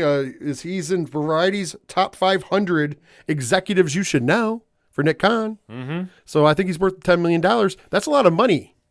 That's a lot of money for a company to go, hey, we like you so much that we want to make sure that we keep you. So we're going to sign you to a $10 million signing bonus. We're going to raise your pay and get you a new deal. And then they're doing the same, by the way, for Triple H. Yeah. Triple H is getting a $5 million sign-on bonus. We want you to stay as the chief creative officer. I think that's what his title is now. COO. I think it's CCO. CCO, yeah. Yeah, chief creative officer. I think that's what it is. So anyways, either way, he's the top of creative. So we want to keep you there. So we're going to give you $5 million and sign you to a new deal that was better, because we want to be, their exact wording from the Wall Street Journal, competitive. Yeah. We don't want you leaving for our competitors. We want to lock you up because we want you to run this fucking company because you're doing a good job. So here's what I'm asking you. If Vince is back and he's usurping power like everybody suggested, why, first of all, don't you think he would tell Ari Emanuel that, hey, I'm going to take it out and get rid of these chuckleheads. Why do we need them? I'm going to do creative and I'm going to do this. Why are we going to pay $15 million out? Think about it. Yeah. Like, why wouldn't she save $15 million? Because as a member of the chair of the chairman of the board, his salary is tied into the stocks. Yeah. So losing $15 million, which doesn't sound like a lot, is a pretty chunny. Mm-hmm. Just saying. Just saying. Yeah, that's it. The move doesn't make sense, and that's the whole thing. So, but people want to spin the narrative because of the past. And it's like, sorry, folks, we've already discussed Vince, not the greatest human being, but a shrewd businessman that makes a lot of money. Absolutely. So here's the things that I'm going to look at. I want to get your guys' opinions as well. That's the business side of things. So basically, Vince will be the chairman of the board of the company, not of WWE, of the new company, which doesn't have a name. We'll just call it TKO. We'll tell it TKO so it's not confusing. So he'll be the chairman of the board there. Nick Khan will be the president of WWE, which means he'll run the day-to-day operations behind the scenes of WWE, and Triple H will be still the creative genius behind WWE, we'll call it that for now, because that's what his job will be. And they're going to pay them handsomely with signing bonuses and raise paychecks. New contracts, folks. So I don't think that, they're going anywhere anytime soon. Also, they'd be interested if she wants to come back. They've been very interested in trying to talk Stephanie McMahon back in the building. Is according to Ari Emanuel, because he thinks that she's amazing. He would like to, if she would consider it, he would like to offer her a job. Last I heard from CNBC, he would like to offer her a job as the ambassador for the Giant Company. So she would be like, I don't know what the official title would be, but she would be the person that literally is the face. Yeah, she'd be of the face. TKO. She'd be the face of TKO. So he's the CEO, but she would be the face. Makes sense. And he thinks, because he thinks, though, he absolutely, he said that in the interview with Vince sitting next to him. And by the way, the way Vince looked, I think we were all right. I think that fucking Stephanie and her father are on the fucking major outs. Yeah. And I think that that's why she wasn't, she left again. Honestly, I'm just saying. Because if you looked at his face when in that interview, when Ari brings her up. Yeah. And he didn't say that whole big thing. He just said a little brief thing about how he thought that she was fucking awesome. Vince kind of gives a look with his fucking fake Clark Gable ass. That fucking mustache and hair dye job ain't fooling anybody, brother. Minsick fan. Dude, he's fucking Snidely Whiplash, bitch. Fucking Gomez Adams. Yeah, dude, that picture was great. I don't know, there's a picture circulating on the internet where they put Vince's face on Gomez. But dude, that fake hair dye shit and his mustache ain't fooling anybody. Yeah, exactly. Fucking Snidely Whiplash. See, listen, I think he's a shit human being. I've said that from day one. Like last segment, if you guys were listening, it pains me to kind of like, if it sounds like I'm defending Vince, I'm not defending Vince. I don't give, if Vince fell off the face of the earth, it's a good day. You know what I mean? Vince I'm don't sorry, sign I'm our not gonna paychecks. say, yeah, Vince don't sign my fucking paycheck. No, but I will admit that he's a good businessman. In wrestling, and let's be honest, if you're an AEW fan and not a WWE fan or however, you wouldn't have that shit if it wasn't for Vince. Because let's be honest, the wrestling business would have fell on its ass. Territorial days, we'd still be looking at the indies. And I love the indies, don't get me fucking wrong. It's just, it is what it is. You can respect the man and hate what he did. And like I said, he's a scumbag human being, but that's what makes him good at business. It is what it is, folks. I mean, we can't make apology. We're not apologizing for it. We're not making excuses for it, but to think the sky is falling. And this goes back into kind of what we said about him running the creative right now in WWE. Why? Yeah. They're going to pay $15 million out between Nick Khan and Triple H to run that company.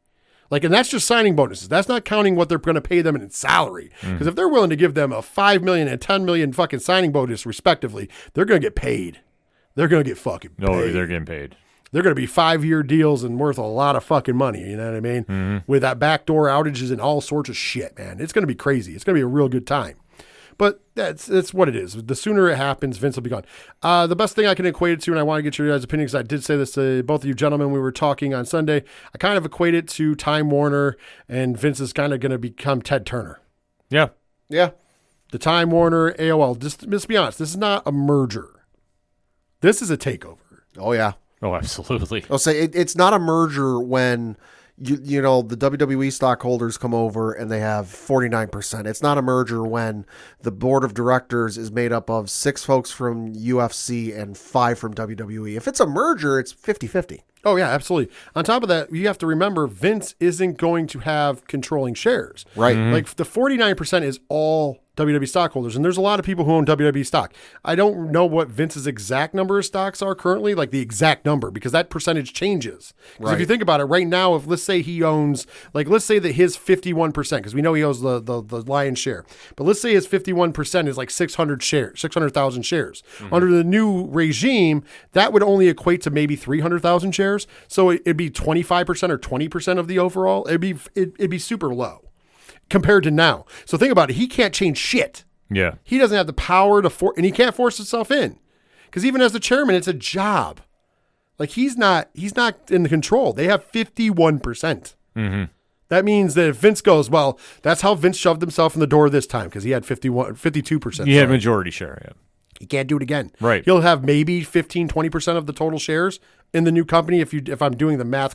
I'm not doing it on a calculator, but I'm close. It's a rough estimate, but you're right. He's not going to have controlling interest to really make any moves other than be the chairman. So he can't force himself back nowhere. Right.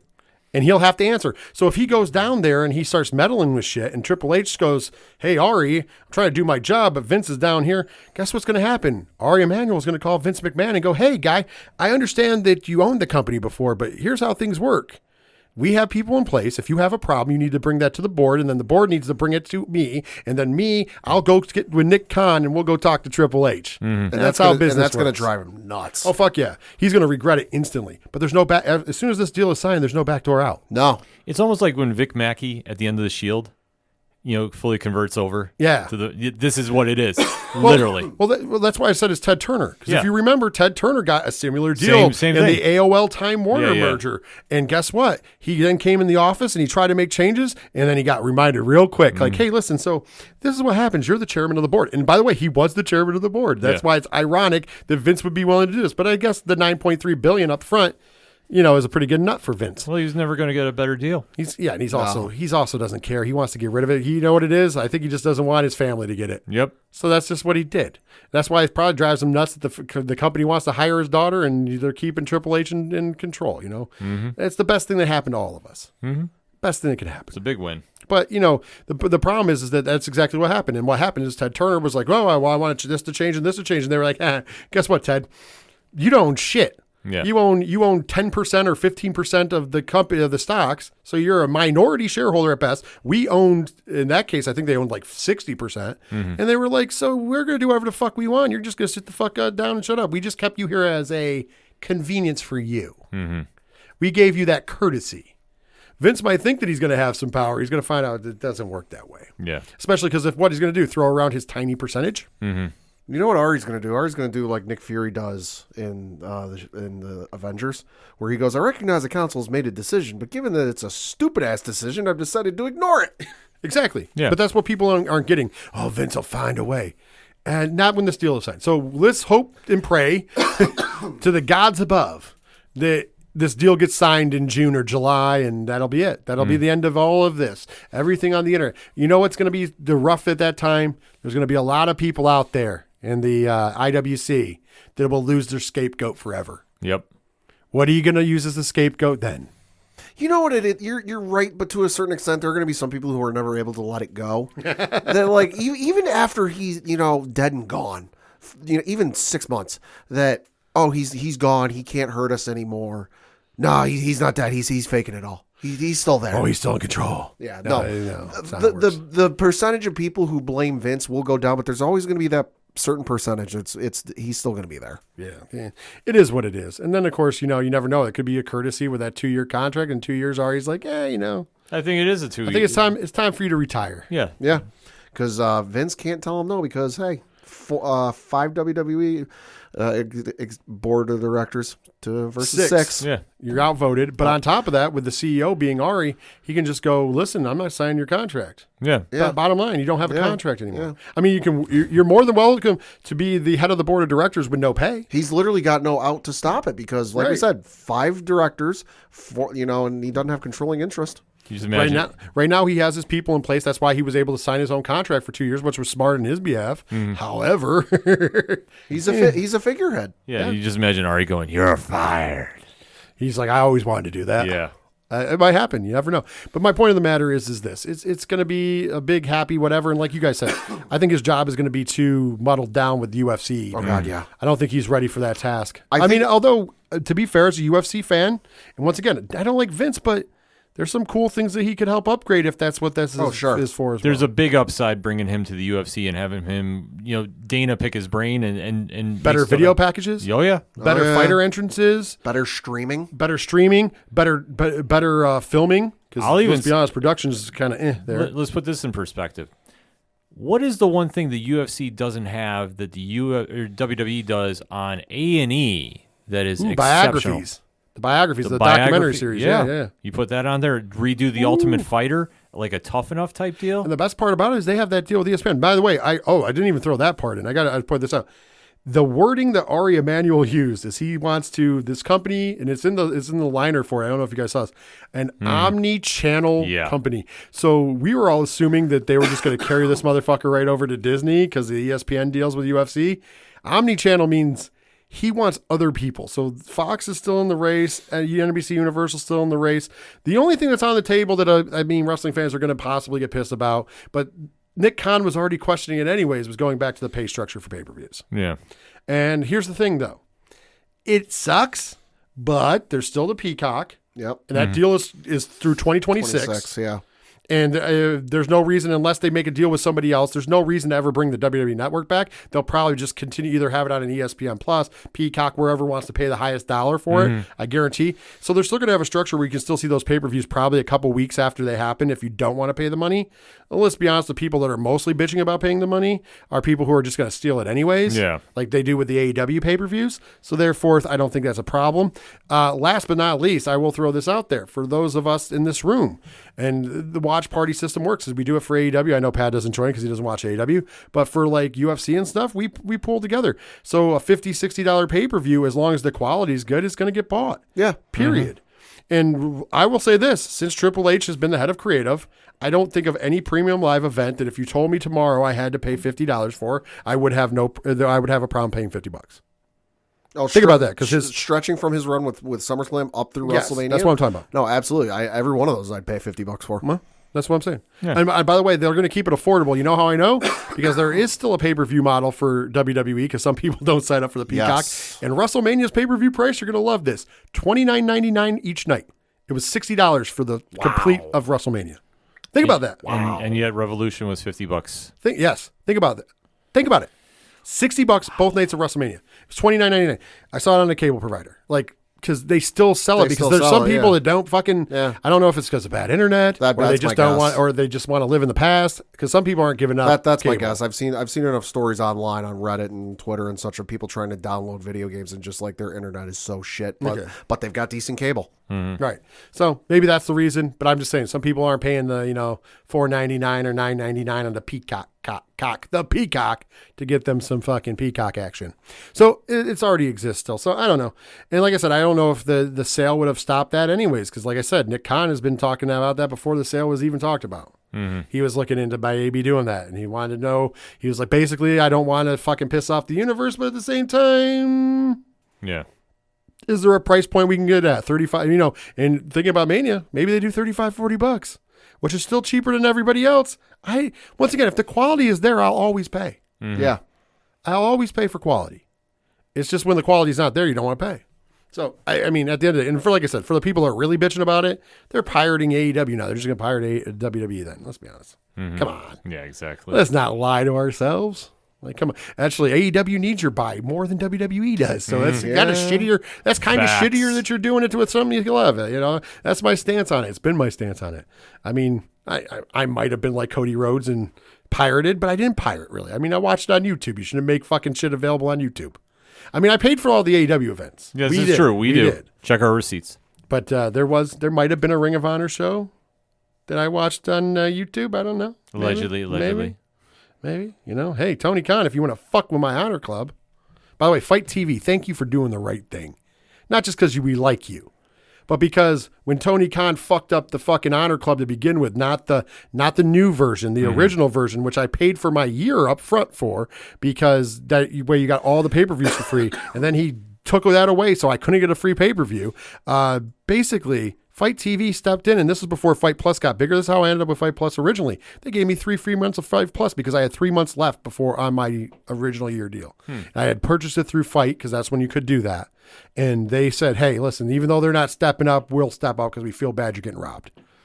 I said, fuck yeah. That's why I like Fight. Yeah, I defend Fight. Fuck them. Fuck AEW. I'm joking. I joke, I kid. I like TK. But I didn't like the fact that he stole my money. Yeah. Stole my money. Anyways, speaking of TK, let's have a little bit of fun before we go. Let's have a little bit of fun. And I want to make this as fun as possible. So I'm going to forewarn the fans. Me and Ken will give you a serious answer first. Mm-hmm. A serious answer. And a reason why. We're going to keep it brief because we already ran long. But then I want everybody's craziest to close before we go take it home. I want everybody's craziest thought. Now, mind you, there's a possibility our crazy thought could be the one. Yeah. I just want to throw that out because this is the world of TK.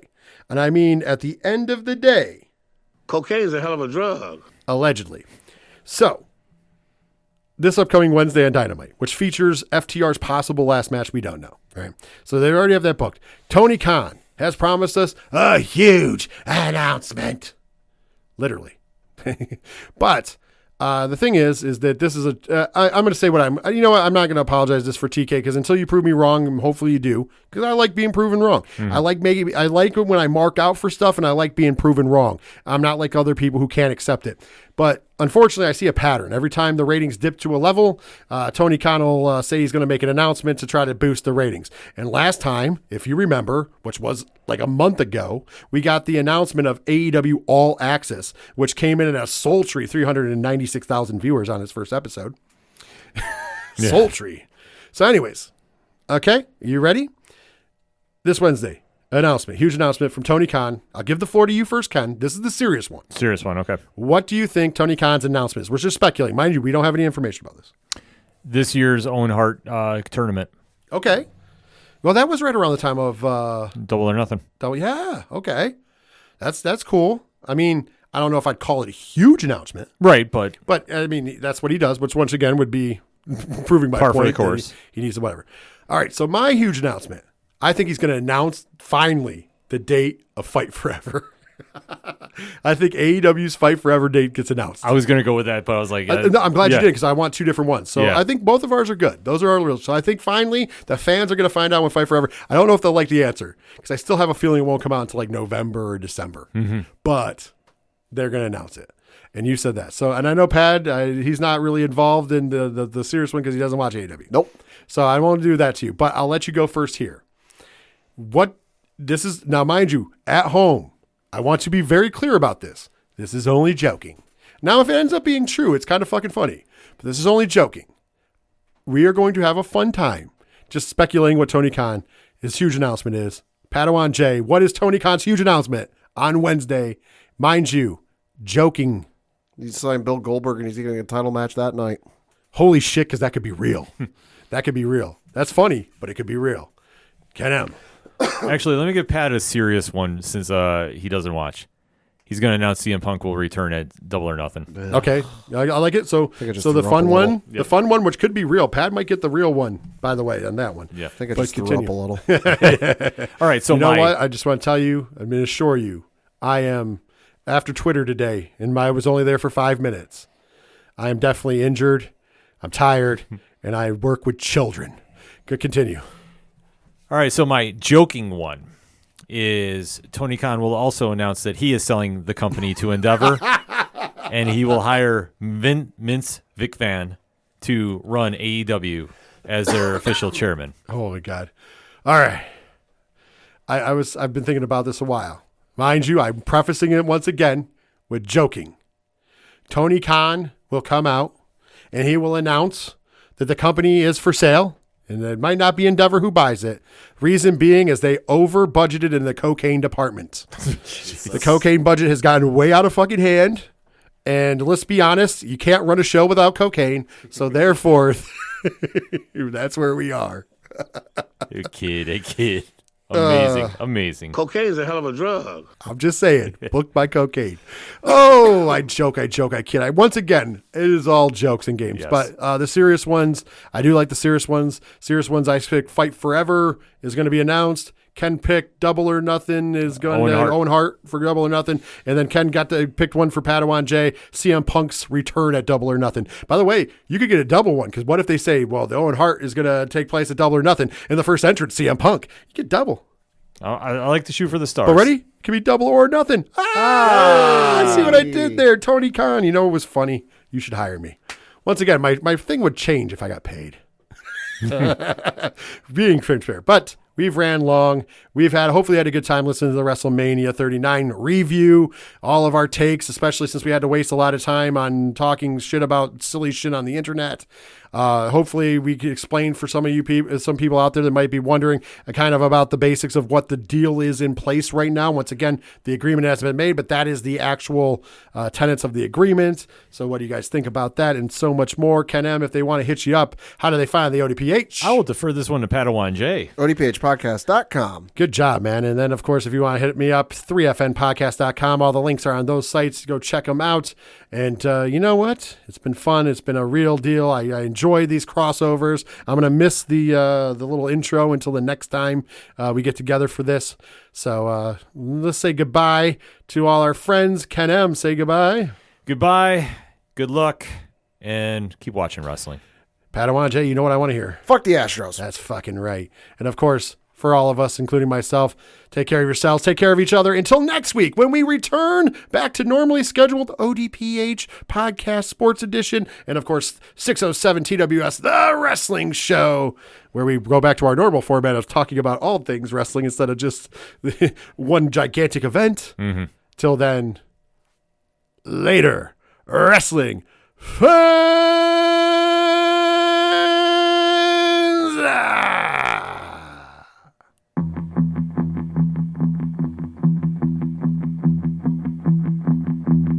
Gotta be down to the punch. Gotta be down to the punch. 'Cause they can't bring me